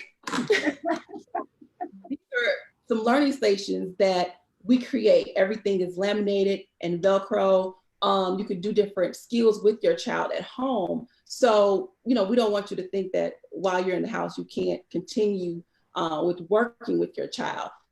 So these are some things that you can have customized for your children. But, you know, right now we are doing the virtual tutoring for you. We're trying to be very innovative with what we're doing, but I just want to, encourage you. If you're trying to start a business, start it. Don't procrastinate. Like I said before, if God gives you something, do it. Start right now. God, what should I do first? Lead and guide me. Even the other night, I was getting some orders and I was sitting on the couch praying. I said, Lord, give me the layout for this person's board, because if it's not a standard one, give me the layout. Then I was praying over the students, God bless them, educationally, outside, spiritually. So when you have your own company, you can do what you want. Right. So, I'm praying for them. So they're not just getting a product, but they're getting a person that's praying over their products, that's praying over them and their families for God to cover them, not just educationally. So when I look at my families, I'm not looking, oh, okay, I can make money off of you. No, but what taking you to the next level. A lot of times I'm connecting with women, it's a ministry. We have to look at that. Our businesses are both ministries. We come in contact with parents who are broken, children who are broken. There's some sessions where I have to have my students to write, how are you feeling? Now, they don't understand that they're letting out their feelings, but then I can see different deficiencies you have in your writing as well. So you're letting out your feelings, but I'm looking at the writing, and then I know what to pray for as well. So this business is, it's not just a typical tutoring service. Right. So when you become a part of Anointed Minds Educational Consulting, you're becoming a part of the family, of the AMEC family. We even have tutors that work for us. So we have teachers that work for us. We have paraprofessionals, even some high school students, college students that work for us. So if you're looking for some extra cash, give us a call. But if you are not going to give your all, don't call us. If you're not going to put your all into it, if you're not going to really care for that student, that's not what we're looking for. That's not what we're looking for. But I don't want to talk too much about AMEC. Mathais, this is our inside joke. You know what we talked about, right? Didn't we say this about her? Yes. Yeah. Too much. I tell you, when you get to talking about your passion and what's important to you, you don't have to worry about time frame or anything. She kept flowing. You flowed. I love it. But see, this is what we need to hear. And I'm that's so impressive, those learning stations, you call it. Mm-hmm. And especially, and you see, when did you start creating those? I want to say last year. It was just like an idea. Yeah, I think like last summer. Yeah. And yes. So yeah. It was like 7 orders came in just last night alone. Yeah. Right. And see, that's what I'm talking about. I saw when you started putting it up, and I'm doing these learning stations, and then I'm seeing, the children, in front of them, and it's personalized for them. And I thought, what an awesome idea. And then here we are, what is this, April 2020 in this pandemic. And basically these learning stations are perfect right now. You know what I mean? Not that it wasn't perfect then, but I'm saying, God has his timing for everything. Yes. And you have to go with whatever he's telling you. So like you said, you're starting to do products and stuff now with your consulting firm. So yeah, you make sure that whatever he tells you to do, the Lord tells you do it. There may be obstacles, there may be, things thrown in your way to kind of distract you. But I am so grateful that you overcame those, and you're working through whatever is trying to come against you. Because I'm telling you, oh my God, these, you know what? Somebody's gonna look back and say, DeAnna was my inspiration. Right, wow. Just like you talked about that kindergarten teacher, And again, you carry these kids in your heart, and you want to make sure that they are equipped, as you said in your bio, to go out in the community and in the world, that they, I guess you could probably say they're not going to be illiterate. They're not on my watch. Not at all. I love it. Now we're going to see if we can kind of talk about Mr. Mathais on today. And I told this one couple called DeAnna and Mathais that we would probably need 2 hours, but somebody told me something else, but that's okay. Let's see. Let me recognize a few more people. Craig is on Arthisa. I hope I'm pronouncing that right. Bishop Sanders says there's therapy for that, but some of our children still need bopping. Okay, I'm sorry. Angela Elaine is on Black Lamb. We appreciate you. Shannon Harris, I hope I said your name already. If not, thank you for watching. There's so many that have joined us on today. Beverly Jeffries, thank you for watching. Siobhan Moore, Shell Bell, Marquita Ford, Dion Mackins, Tori Riley, I may have said your name already, and Mayada Winters, Daryl Abenaki. Thank you all so much for joining us on today. Again, please make sure you click that share button. Talking today, woohoo, in my ministry spouses segment on Mind, Body, and Soul, we are talking with Mathais and DeAnna Adams. We just heard from DeAnna Adams talking about her background, her journey as an educator, and then establishing her consulting firm, Anointed Minds Educational Consulting. And you all can agree that is a much needed consulting firm. Mathais, this young man, I'm telling you, I was writing down some notes about you, and I think one of my first ones said, you're a hard worker, just like your dad. Oh, he ain't raised no lazy man. And my brother's watching, we both be lazy. We're not synonymous with that. Like, we get out here, we work. You work, for sure. And you act just like both of you do, you and your brother. You know, you both went down that music path, if you will. You already talked about, in the Adams family, we have that history and we have that legacy, and you all hear me saying we, because yes, these are my cousins. Although I need music to cover me up, I can't sing without music. But anyway, but I'm in looking at you and your journey, I don't think I've ever, when you became of age, I don't think I've known you not to have a job. I don't think. Yeah, and it's just in you.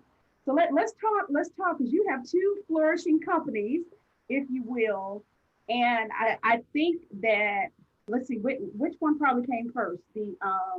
Which one did come first? You have Gifted Hands Drum Academy, and then you have South City Collective.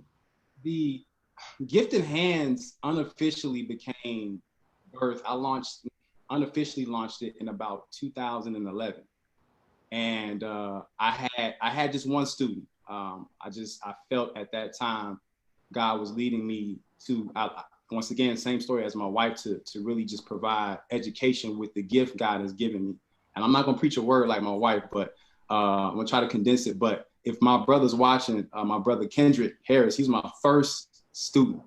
He used to come to the house, our old house, before me and her, we even had kids. He came in the basement and we would go to work on technique and application. And I love to teach. I love to teach as well as I love to perform and play. But at that time, God was planting a seed inside of me to teach and to educate with the gift that he's given me. You gotta be able to get that. God has blessed you with a gift, and you gotta be able to give it back to other people. You're not to be able to hoard that. You're supposed to bless other people with your gift and your knowledge and stuff like that. So I was grateful to God to have that experience. And that's when the seed was birthed, about 2011. Okay, all right, well, great. The seed was birthed. Did you ever try to run away from that was planted within you? I did, and the only reason why was because, at the time, as you aforementioned, that I always had a job, and at that particular time, I was with a company that I won't name, but I was working some heavy hours,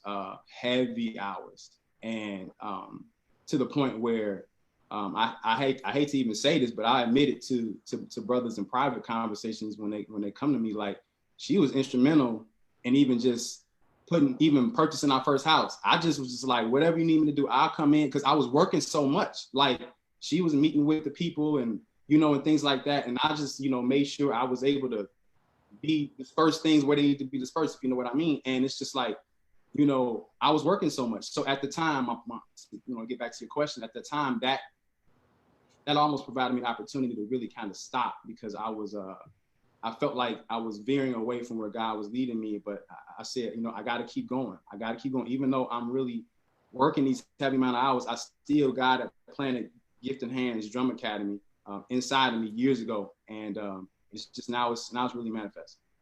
Okay, all right. Now I know you did mention about your you have other, I think, insurance or whatever. Yes. Okay. But so are you like fully like involved with the academy and SCC? I don't know, for some reason, I don't know why I keep wanting to say Southside City. my band got on me about that too. So, but they understand, we get it mixed up all the time. But yeah, the South City Collective. Right. Sorry, band.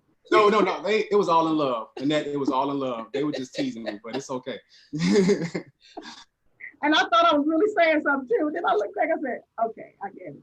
It's South City Collective, SCC. Don't put too many S's in there. All right. So are you like fully involved with those two companies now? Is that what your time frame is? Absolutely. Those are my babies right there. Those are my babies. Gifted Hands and the South City Collective. One allows me to have one creative outlet, and another allows me to have another creative outlet with my education and teaching.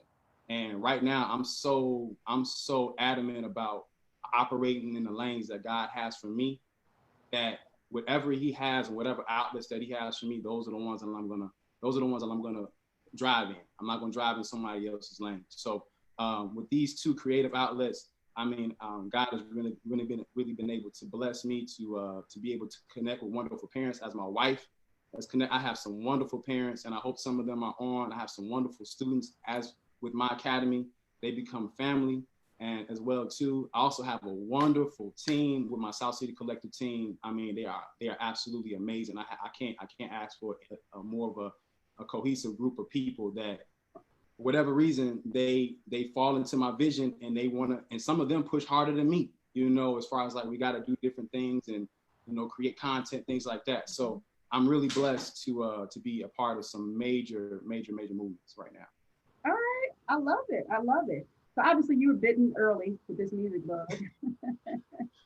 I remember the days. Should I tell you? I remember the days of sitting at in our church, that front row, or even sometimes in the front of the church. You were on the bongos. Your brother and some more of the young people, I think Dion, he was on different ones. You would, I appreciated Pastor Adams because he allowed, you know, that creativity to be cultivated in the young, you know, you young men. Now, I have to interject here. I've always wanted to learn how to play the drums, but that's another story. No excuse. You ain't got no excuse. Between me, Calvin, E, like all. Anyway, we'll talk about that off the air. Yeah, we're gonna do that off the air. But would you say that that's pretty much where it was birthed for you, or? Absolutely, it was birthed there. It's right there on the front row. I could say a couple key individuals that really spurred my just interest into not just music. Of course, I have a lot of musical influence that are just my family, but I would say the ones that really kind of allowed me a conduit to just drums and percussion was my cousin Curtis Crosley, and my older cousin Calvin Thompson, and also my other cousin Daryl Anderson. Daryl used to play bongos in the back of the church, and those three individuals right there were, as far as like drums and percussion, that was like my Mount Rushmore when I was younger of just musicians right there, along with my dad. But you know, I can go on about my dad, Mom Sylvia, Mom, oh my God. But as far as the ones with that, you know, those three individuals I saw when I first came into this music, I'm like, man, that's just so cool, this rhythm, and they're just doing different things. And those three individuals right there were the ones that really kind of helped spur this passion for drums and percussion and rhythm and things like that. Okay, all right. You actually you got it honest on both sides of the family with the music, though. Yes. You know what? Mom's side and your dad's side. My uncle Terrence Hendricks. I forgot to mention him. Also too, because he played multiple instruments and, you know, even drums as well. So I forgot to mention my Uncle Bruh. If he's watching too as well. I salute you. I'm sorry. Charge it to my head, not my heart, man. Tell bro I got him. I got you, bro.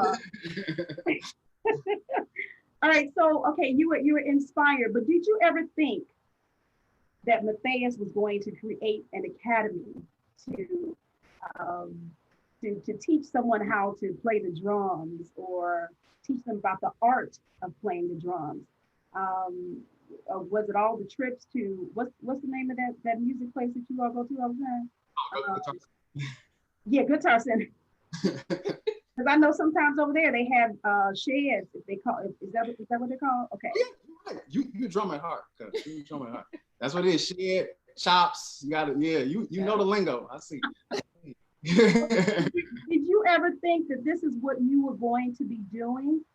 Did you maybe at some point in your life plan, okay, I think I want to do this, or when did it actually come into full view for you that this is what you wanted to do? You know what? I actually did not see it. I'm gonna be totally honest with you. I did not see it. You know, through my teenage years, through my adolescent years, I really never saw it. I was always, and my wife and I talk about this from time to time, and I don't want to go too deep into this, but we talked about how a lot of times, you know, growing up, there was always kind of one path that you were kind of told to do, and that was the only path and the path to success. I'm not saying that, you know, because I have a college degree as well, so I'm not saying I go to college, but I'm saying, like, you know, it was just like go to school and get a job, you know, doing this and that, and I'm like, a lot of times, you know, that may not be the path for every individual. And so at a time, I didn't see that. Even in my colleges, I tell the story to a lot of individuals that come to me that I mentor as well, that, you know, I went to school for engineering. I went to school for engineering because, I mean, in high school, I took engineering classes. You know, I used to go there and do electrical engineering, to be exact. So when I went to college, I started coursework in biomedical engineering. And I started getting in them biology classes.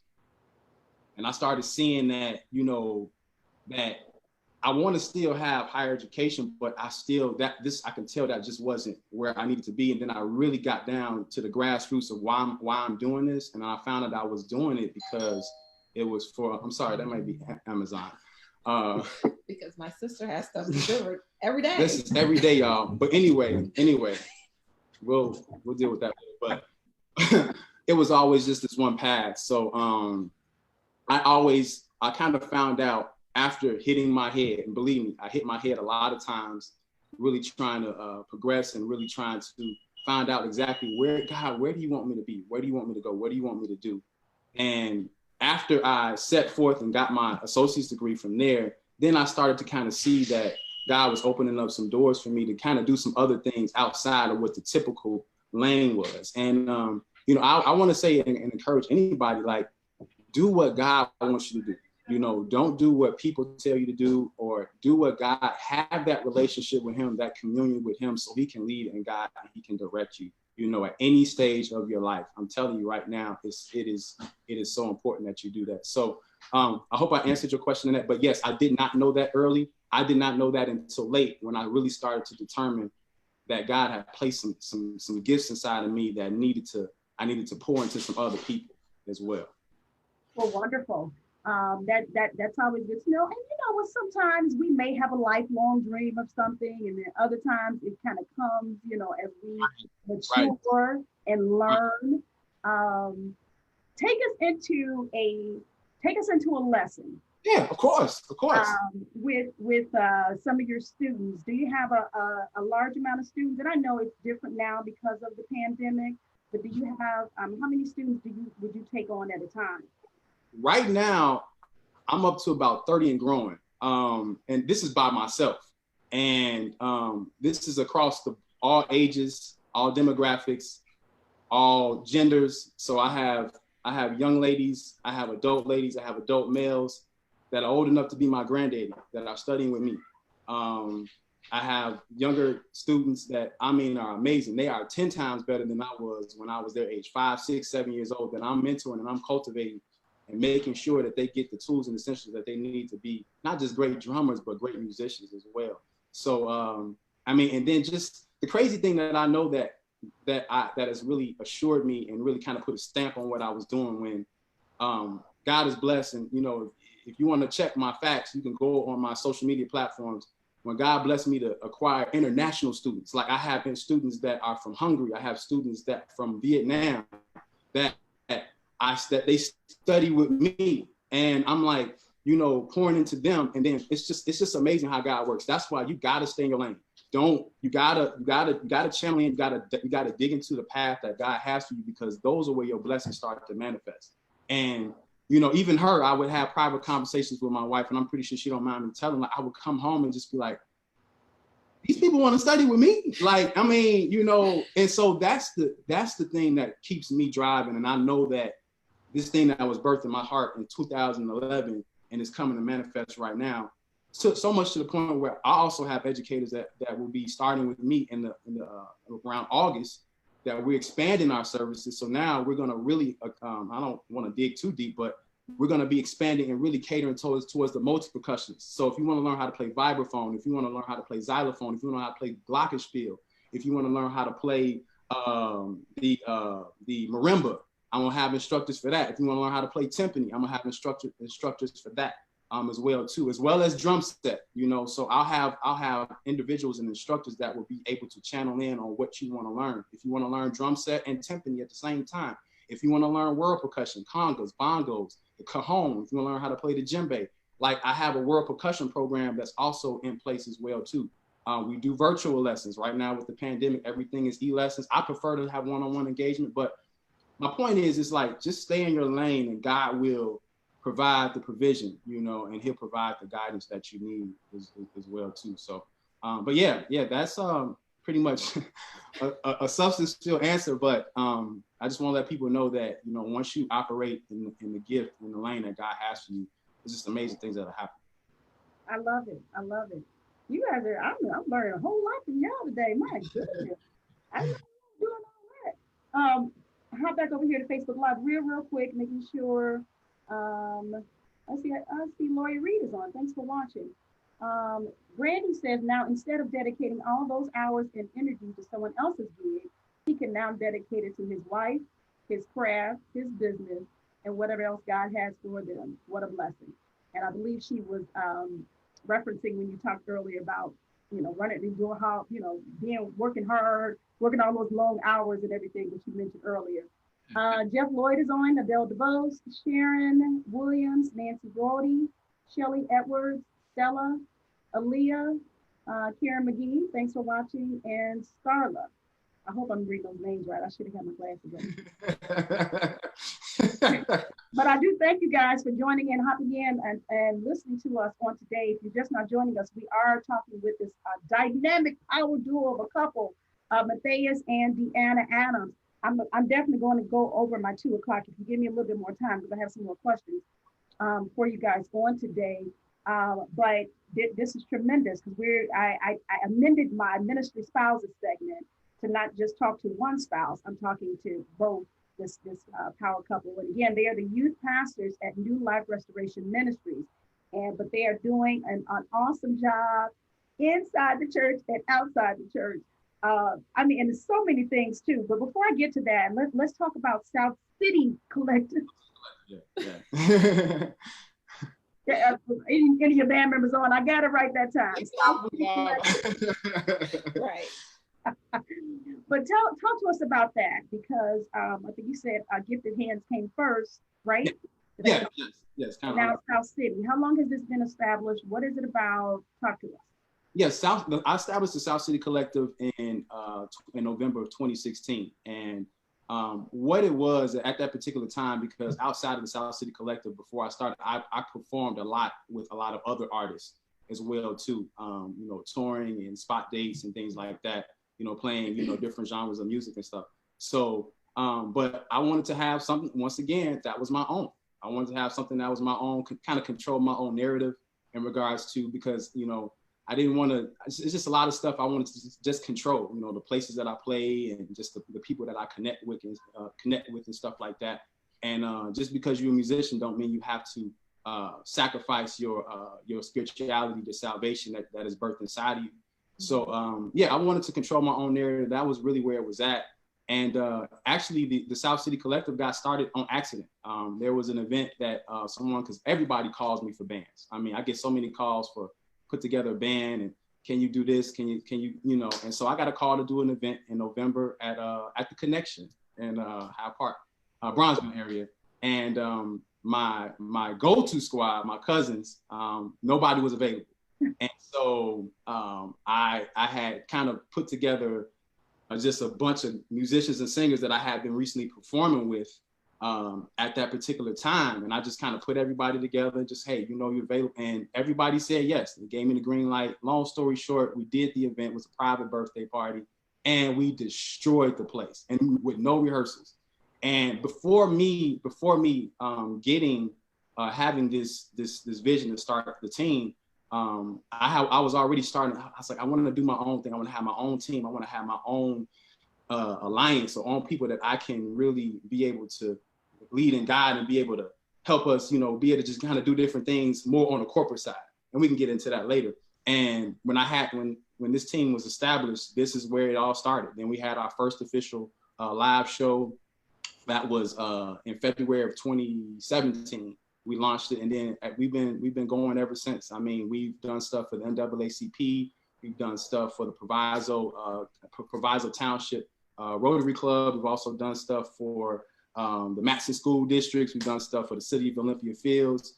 We've backed some wonderful artists here in the Chicagoland area. One of my favorite artists that I love to back, her name is Dorothy Roberson. And if she's on, Miss Dorothy, I love you. She called herself Chicago's Tina Turner. And if you have not seen a show of hers, it is energy to the fullest. She puts our band to the max. We're doing Motown and we're doing Tina Turner stuff. It is amazing. Also, another artist, Matthew Thompson. His name is Abstract Mind. He has some awesome music, hip hop artists as well too. We've done venues like the House of Blues. We've done 210 Live in Deerfield. We've done Shuba's and Lincoln Hall. We've also done a lot of other venues as well, really connected with some great people. We've opened for Genuine, we've opened for Carrie Hilson as well too. Some really some great artists as well. We're also part of a live music series that's hosted. We just recently acquired a deal with Mariano's that, once this pandemic and everything kind of breaks down, we're gonna be doing live shows at Mariano's. And if y'all ain't been on our live, if you missed it, go to our Facebook page. We got some clips up there of a live house music set that we're doing. So if you're into house music, it's on our Facebook page. Got a really good clip of me and my dynamic team are just going at it. So, and also too, we have a residency at Redwood Lux. It's a nice restaurant that the church folks can come to as well and enjoy really good, clean live music as well too. So if you've been to any one of our shows at Redwood Lux, it's an amazing time.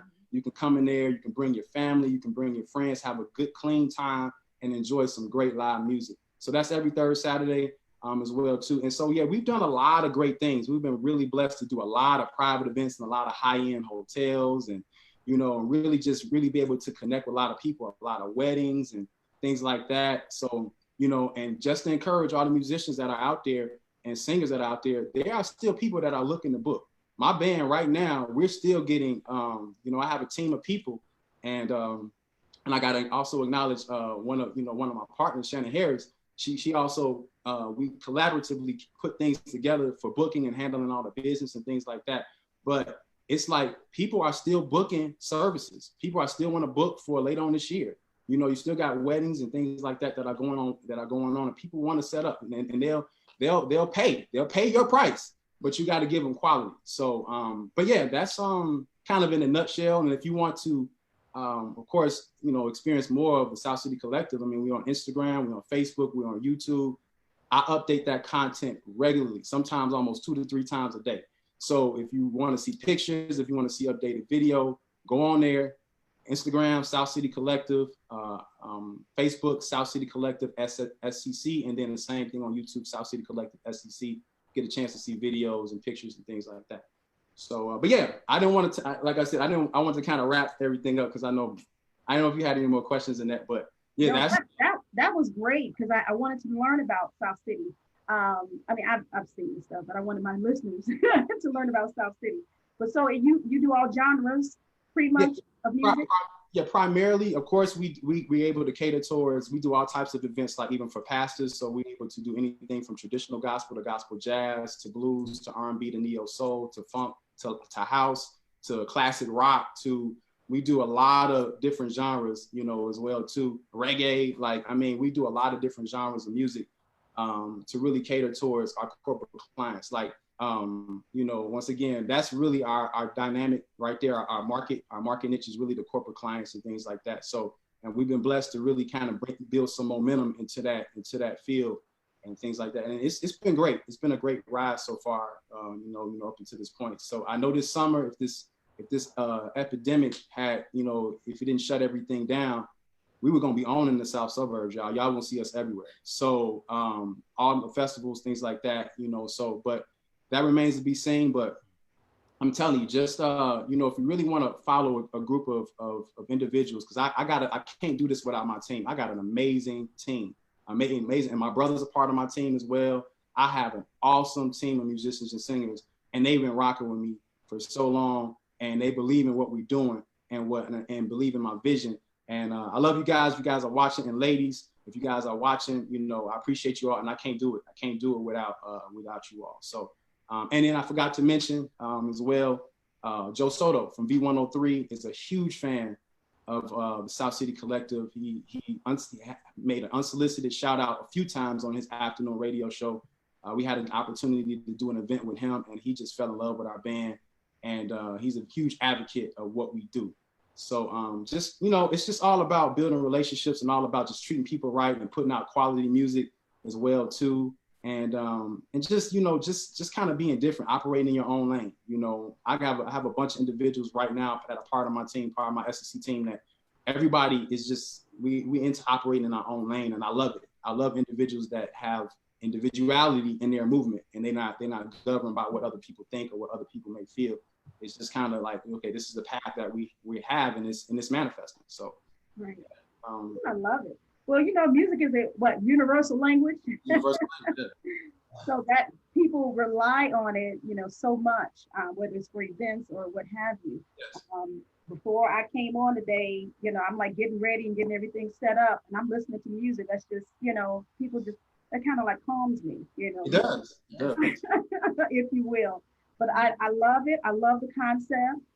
You said that you're still getting requests in during the pandemic. So if I'm throwing a birthday party, if I'm throwing some kind of event, I can call SCC. Yes, and let me tell you, we even go further. Like I said, my wife mentioned it, and this is where I challenge her at. Diversify your company. Entrepreneurs, if you're out here, business owners, diversify your company. Don't just have one stream where you, of course, you want to stay within the guideline, or not within the borders of your business. You don't want to be doing taxes and then you doing tutoring service. I'm saying, like, take your business. If I can say anything that anyone takes away from this, take your business and start to add different avenues to it. Like my wife, with the learning stations as well too. It's been great, you know, for her to do that, as well as with the, you know, South City Collective. Like I have DJ services. I have one of the hottest DJs in the city of Chicago, DJ Wild Child, on my team. As well too. Also, we do you know, like MC services. If you need MC services at your wedding or your event, we provide that as well too. We bring the whole package. I bring my sound man. It's professional. This ain't no ragtag thing. If anybody that knows me, I'm very detailed. It's always been like that. And this is how the South City Collective operates. We operate in excellence. And so if you call me, this is what's gonna happen. This is, you know, you're gonna get a band that's gonna come in on time, not gonna be smelling like marijuana. We ain't gonna be coming in with our pants sagging down. Like, we're gonna come in, rock the show, or do your event, and then you're gonna be calling us back again. I guarantee you that. So, but yeah, that's the thing. You know, you call us for your private events. You got weddings. You know, any types of things like trying to think. You know, if you're an artist, you don't have a live band, and you know, you putting a show together, call me. You know, I have the people in place. We'll do it. You know, we'll do your backing tracks. You know, we'll do everything. We'll rehearse. You got to pay though, but it's not free. But we'll do all those things. We'll do all those things. A one-stop shop. It's a one-stop shop. I got singers and everything. So I mean, it's just, you know, when you're operating like that, when you operate in a certain way, people will respect your brand. And then, you know, they'll be willing to pay for, you know, for quality. As long as you bring in quality, you know, they'll be willing to pay for it. Woo-wee. You have fired me up on today. My goodness. And DeAnna, I'm glad you said earlier, if you are, have been planning on starting a business, do it. Just do it. And I'm looking at the two of you, and I'm like, wow, because you all got a lot going on. And we still got 2 boys. And you still have 2 sons, but you're doing it. Is my point. You both are supporting one another. I started off the whole segment talking about how I appreciate, how you guys support one another. You're there for one another, and I know that's key. I know it's key, because when you are, planning an event, you're going out to play Mathais, and you have these children you have to tutor over here. I'm sure it's not always like a smooth ride, but you work through it. If I could say one thing in that, we have an awesome support system. And this is no tier or anything like that, but it definitely starts off with my mother-in-law. My mother-in-law Vera. And she, we try not to put too much on her, but she's a huge support system, along with Felicia in Ohio, along with my other sister, Sherry. Sherry will come by and just randomly watch the boys so DeAnna and I can get a date night. My parents as well. It's important that if you're going to live this life, you got to have a great support system that supports you.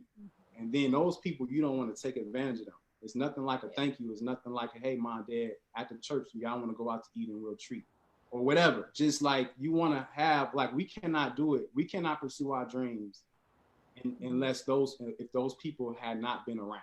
Like and the thing is, they see what we're doing. They see we're passionate, and they see the direction that we're going. And so they don't mind investing their time to make sure that I'm able to, see a client, or she's able to see a client, or we're able to make sure our business is run. So that support system is very important. Yes. That's what I'm saying, even with when the doorbell rang. I'm so sorry about that. But my sister is in Ohio, and it's like every day Prime is pulling up, and it was like, I'm sitting here like, what do I do?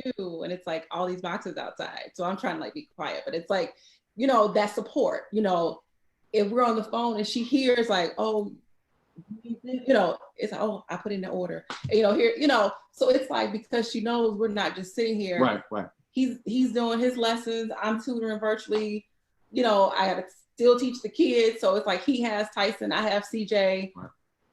And we're making it work, and you still have church work.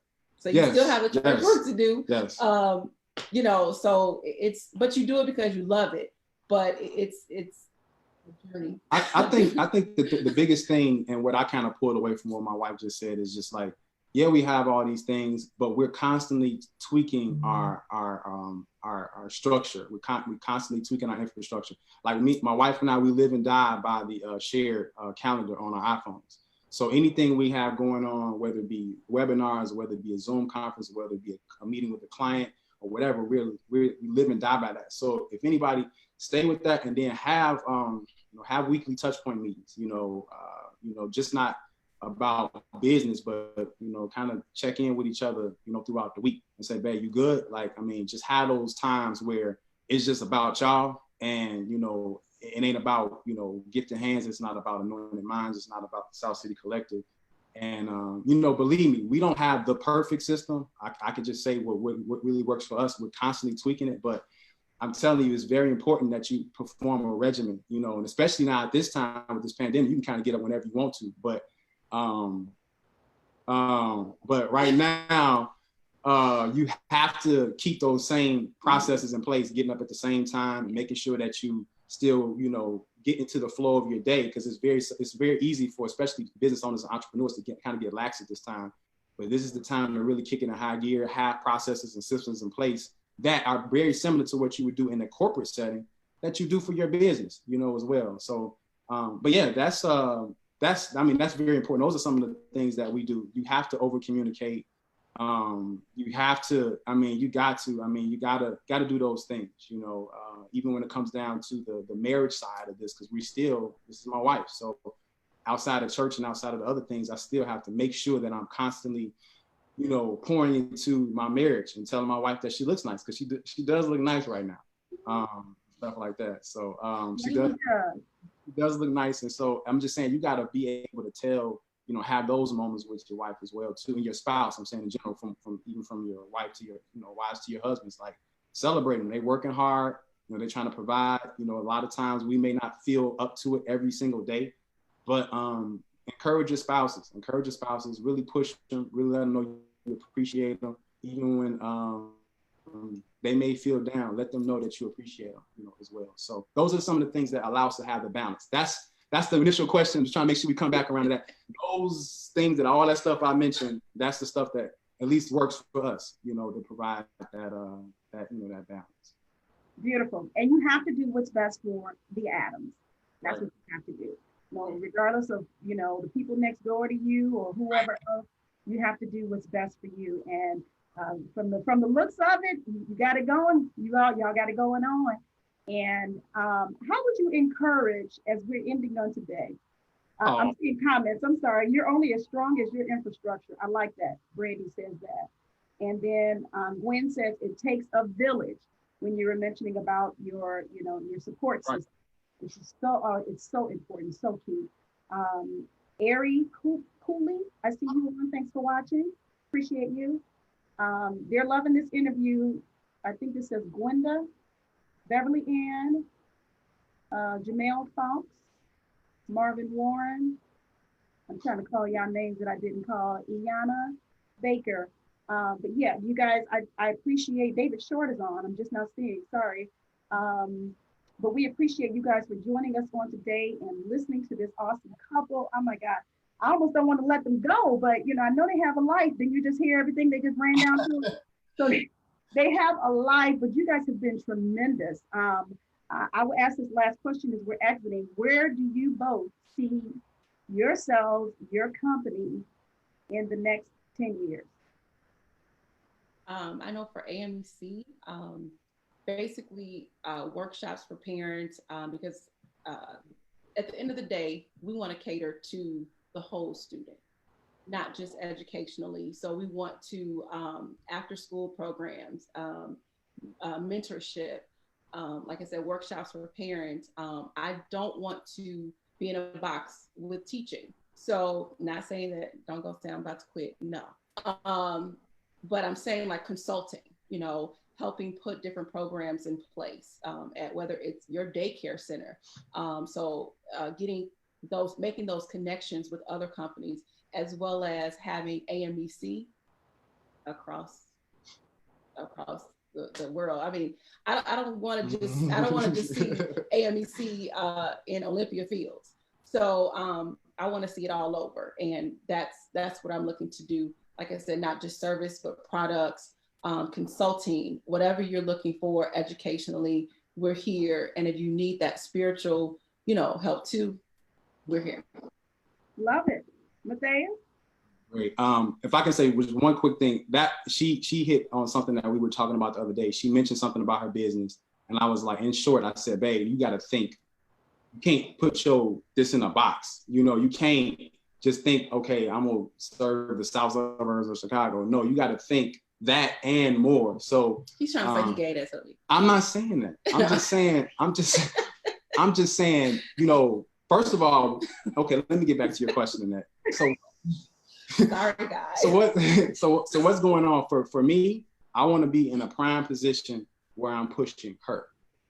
That's one of the things where you said within the next 5 to 10 years, 15 years plus, I want to be in a prime position where I'm pushing her. She knows behind closed doors, I got her back. She knows that, you know, not just with the business, but just even her, just spiritually and mentally, I want to make sure that she's always in a place where she can be resilient, even when stuff comes around. So that's the number one thing I want to be in that position to push her. I want to completely take her off her job, and she knows that. That's always been my thing. So I'm not just saying it. I've always said that, and I want to completely take her off her job to where she can just do AMEC just full time, because I see the God-given gift inside of her and inside the vision that she has. So I just want to see her win. At the end of the day, I want to see her win. In regards to, you know, the things that God has birthed me with, you know, as far as like with South City Collective, we definitely have a lot in store, even just in the very immediate future. We have a lot in store, but as far as just like even some original music that we're going to be looking at doing and recording. Of course, we're going to continually offer the live music services. We're going to be expanding our other services as well too, as God sees fit. But yeah, definitely more of a presence on a regional basis, and even if it's a worldwide basis, but definitely looking to expand our reach and really make sure our infrastructure is tight as well too. In regards to Gifted Hands, I tell you, it's already touched overseas. It's already worldwide. We're already over in other countries right now. I've expanded just recently to do a few other programs. I want to do a lot more mentorship with my, aside from music, a lot more mentorship with my Gifted Hands, company as well, and then as well as like, once again, later on this year, in the fourth quarter of this year, I'll be adding other instructors to do different things. So I know that's going to expand my reach as well. I'm also looking at partnering with a high school that will remain nameless. I'm not going to mention their name, but I will make an announcement. A lot of y'all don't know, but I will be partnering with one of the premier music and arts high schools that will remain nameless. And that's going to change the game. So, and it's going to change that. Gifted Hands will be partnering with them. So just be ready for that. When it happens, I will make sure there's a formal announcement for that. And once again, just looking to expand the reach and have, partnering with more schools as well too, as I mentioned, more schools. And even if you have, I partner with a small school in the Glenwood area as well too, the Genesis Academy. I don't know if they're on. I partnered with them last year, an amazing group of young students. They're birthing some really great things out of there. I was able to provide not just drum and percussion. It was almost like a mini music class that I was almost providing there as well too. So I've been able to be blessed to be partnering with those schools. So those are the couple things that I see, a few things that I see with Gifted Hands, more partnerships, more acquisitions. Of course, I'll be looking to add more to my team as well too. I have two guys that I just recently acquired that will be that are multi-percussionists as well, that'll be coming on my team here in the fourth quarter of the year as well too. So I mean, just expect great things, and from everything that we're doing. So if you support us, share our posts, like them, give them, refer people to us, as well. We're not gonna do your people wrong. We're not gonna disrespect them. We're gonna treat them right. We're gonna treat them like family. So I mean, that's what you're gonna get. But yeah, hopefully it answers your question. It does. And you guys have some goal setting, and I firmly believe that you're going to accomplish them. You guys have such a zeal for what you're doing and for helping people. And I don't know, I just see great things. I just see great things for both of you. And you said, you almost had me in tears talking about you want to make sure that she's on track. You started off with that first. Yeah, I mean, if with husbands, this will be my last thing, and then DeAnna can close this out. But if anything, for husbands, I don't care, I don't care what dynamic you have, but at least for me, she should have the option to work.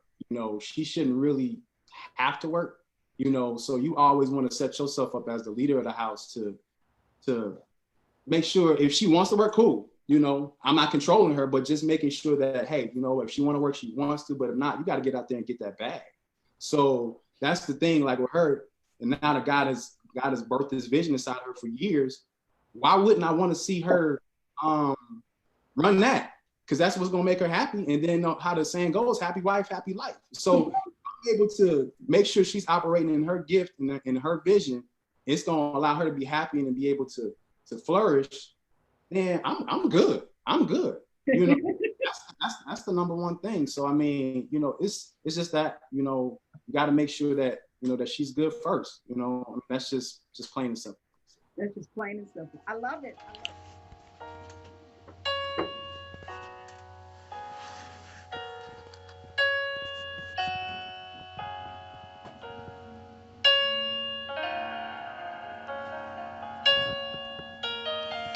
Inspiring the minds of today's youth signaling their journeys beginning as one end. Moving forward, never looking back, accomplishments that they have made shall propel them to realize destinies that are before them.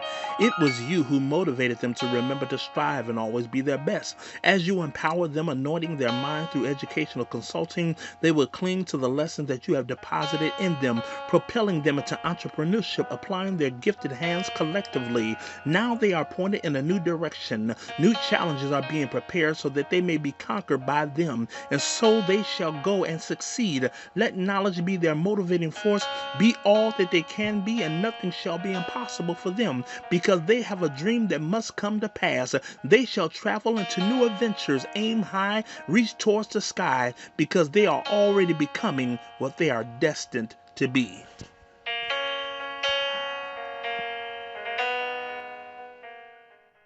Were you able to hear that? Yes, that was powerful. That was powerful. Wow. Wow. That was entitled Destiny, and that's penned by our own Elder Kevin McGee. And if you watch my shows, he normally pens a word for mind, body, and soul on a weekly basis, pertinent to what we're discussing. And so he entitled that Destiny. So I hope you enjoyed that. Wow. Yeah. I was gonna say, if you can, it's empowering. Like that was an empowering word. Yes. I wanted to play it, and I was going to play it through the system, but hey, I'm a novice being a producer today, so I had to play it on another device. So I'm glad you're able to hear it. I see Darian Williams popped in. Hey, brother. Phil is on. Nakia Hall. I think I may have mentioned her name. But I enjoyed that. I enjoyed the spoken word, and I enjoyed the two of you. So thank you again so much for taking time out on today of your busy schedule. But I do bid you Godspeed, and I encourage the both of you to continue on, go reach those goals, go grab those goals, go, impact others' lives as you're doing. The children, the young people, you said you even had some older people as your students. Yeah. Continue impacting the lives positively, because we definitely need that in this day and time. And these are millennials, guys. They're out here doing that thing. I keep telling y'all watch these millennials, because they are first generation. Them last ones, I don't know what they thinking. Them generation, I think X and Y, I don't know, but I'm a first generation millennial, so we got our heads on straight a little bit. No, you're right. I agree with that. And you definitely have your head on straight. But again, I appreciate it. You guys have taken time out today to share with us your journey, to share with us about your companies, and it's been inspirational. They've been on here. They've been enjoying the interview. They've been enjoying your responses to my questions and your comments and everything. And again, keep that what you have between the two of you. And we know that God is going to continue to bless you. So, oh, wow, look at Marcus Adams putting up the Gifted Hands Drum Academy email. Well, go ahead. I guess.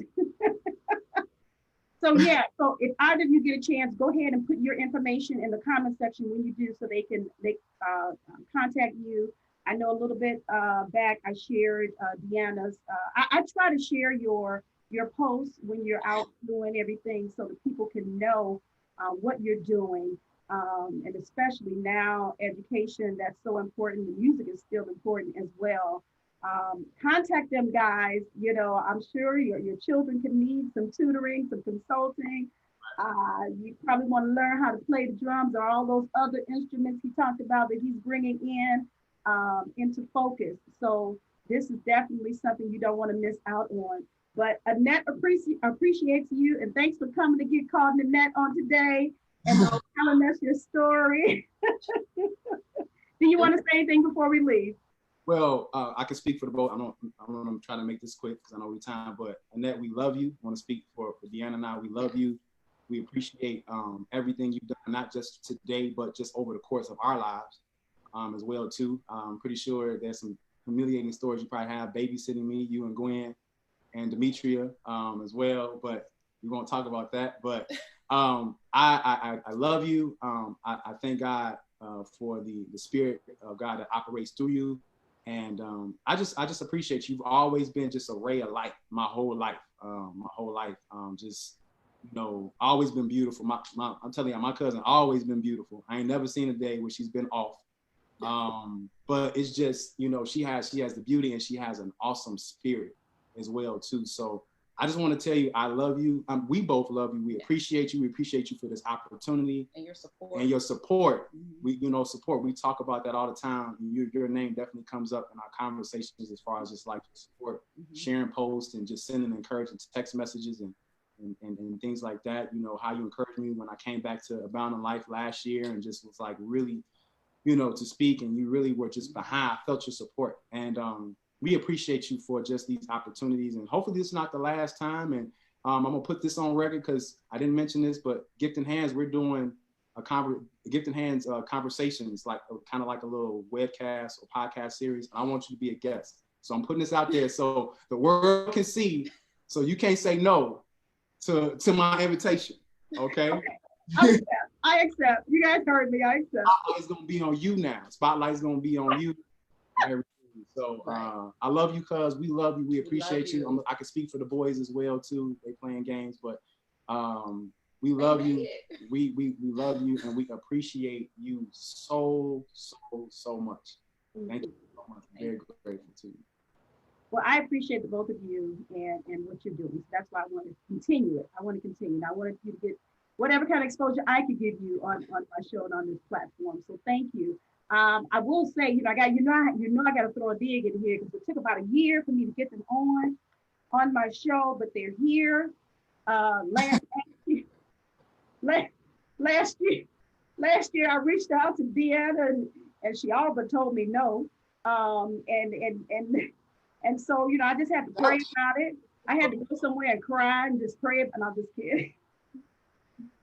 Our schedule was just crazy. But we trapped in the house, so it's like, I was like, I gotta text Bridget, we can do it. We got you, man. Yeah. It worked out though. It worked out because God, again, He knows His perfect timing. I had a guest on a few weeks ago, Dr. Melvin Woodard. He wrote a book, God's Perfect Timing. So God knows. He knows when, and He knows how to do everything. So this has been tremendous. I've enjoyed you. My visitors have enjoyed you as well. I see some that are hopping in. You may have to be kind to rewind once we end this live feed. Barbara Mack, love, heart, love and prayers to you, my dear. And then also Divine Favor is just not joining us. But this has been a great session. I've had 2 segments today. I think I'm going to go take a nap. Just kidding. Well deserved. It's been great. So thank you again. We will definitely, I want to have, if the time allows, you all to come back at some point or whatever, kind of tell us about what you're doing and what progress you have made. And that's it. I know I can ask you more questions, but I got to let you go. I know. Thank you. I don't want to bore your patience because you're going to be like, well, she said it was only an hour. We're good. We're good. Okay. Well, thank you again. We will chat, and we'll just keep up with each other, keep sharing, and you all stay safe even during this pandemic, and pray God's blessings over you and your entire family. God bless you guys. God bless you. Love you. All right, that was a great session on today. We had 2 segments in one session for Mind, Body, and Soul. I'm so excited that I was able to interview Damon Reed, artist and musician. Some of his work is, if you're in Chicago, if you're in Indianapolis, if you're at different parts of the world, you have seen his work. You just did not know that he was the creator. Make sure you look up Damon Reed. He was my 12 o'clock guest. At 1 o'clock, we had the talented, this dynamic power couple in the persons of Mathais and DeAnna Adams. Mathais, his 2 companies, Gifted Hands Drum Academy, and also South City Collective. And then DeAnna, the awesome educator that she is, has created a consulting firm, Anointed Minds Educational Consulting. She is definitely looking out for your children and wanting them to learn as much as they can so that they can advance in this world. It was a great session. I'm so excited that I was able to do it. And I thank you, my listeners, for joining us on today. It was wonderful. So make sure you join us on next week on Mind, Body, and Soul. I will have another Ministry Spouses segment, and my guest will be Lady Marichelle Lockhart. She is the wife of Pastor Kenneth Lockhart, but she has a story to tell you. So make sure you join me next Wednesday, 12 noon Central Standard Time. Mind, Body, and Soul with Annette. What are you waiting on, guys? Come on. Prepare to get caught up with Annette. We will see you soon. Get caught in a net with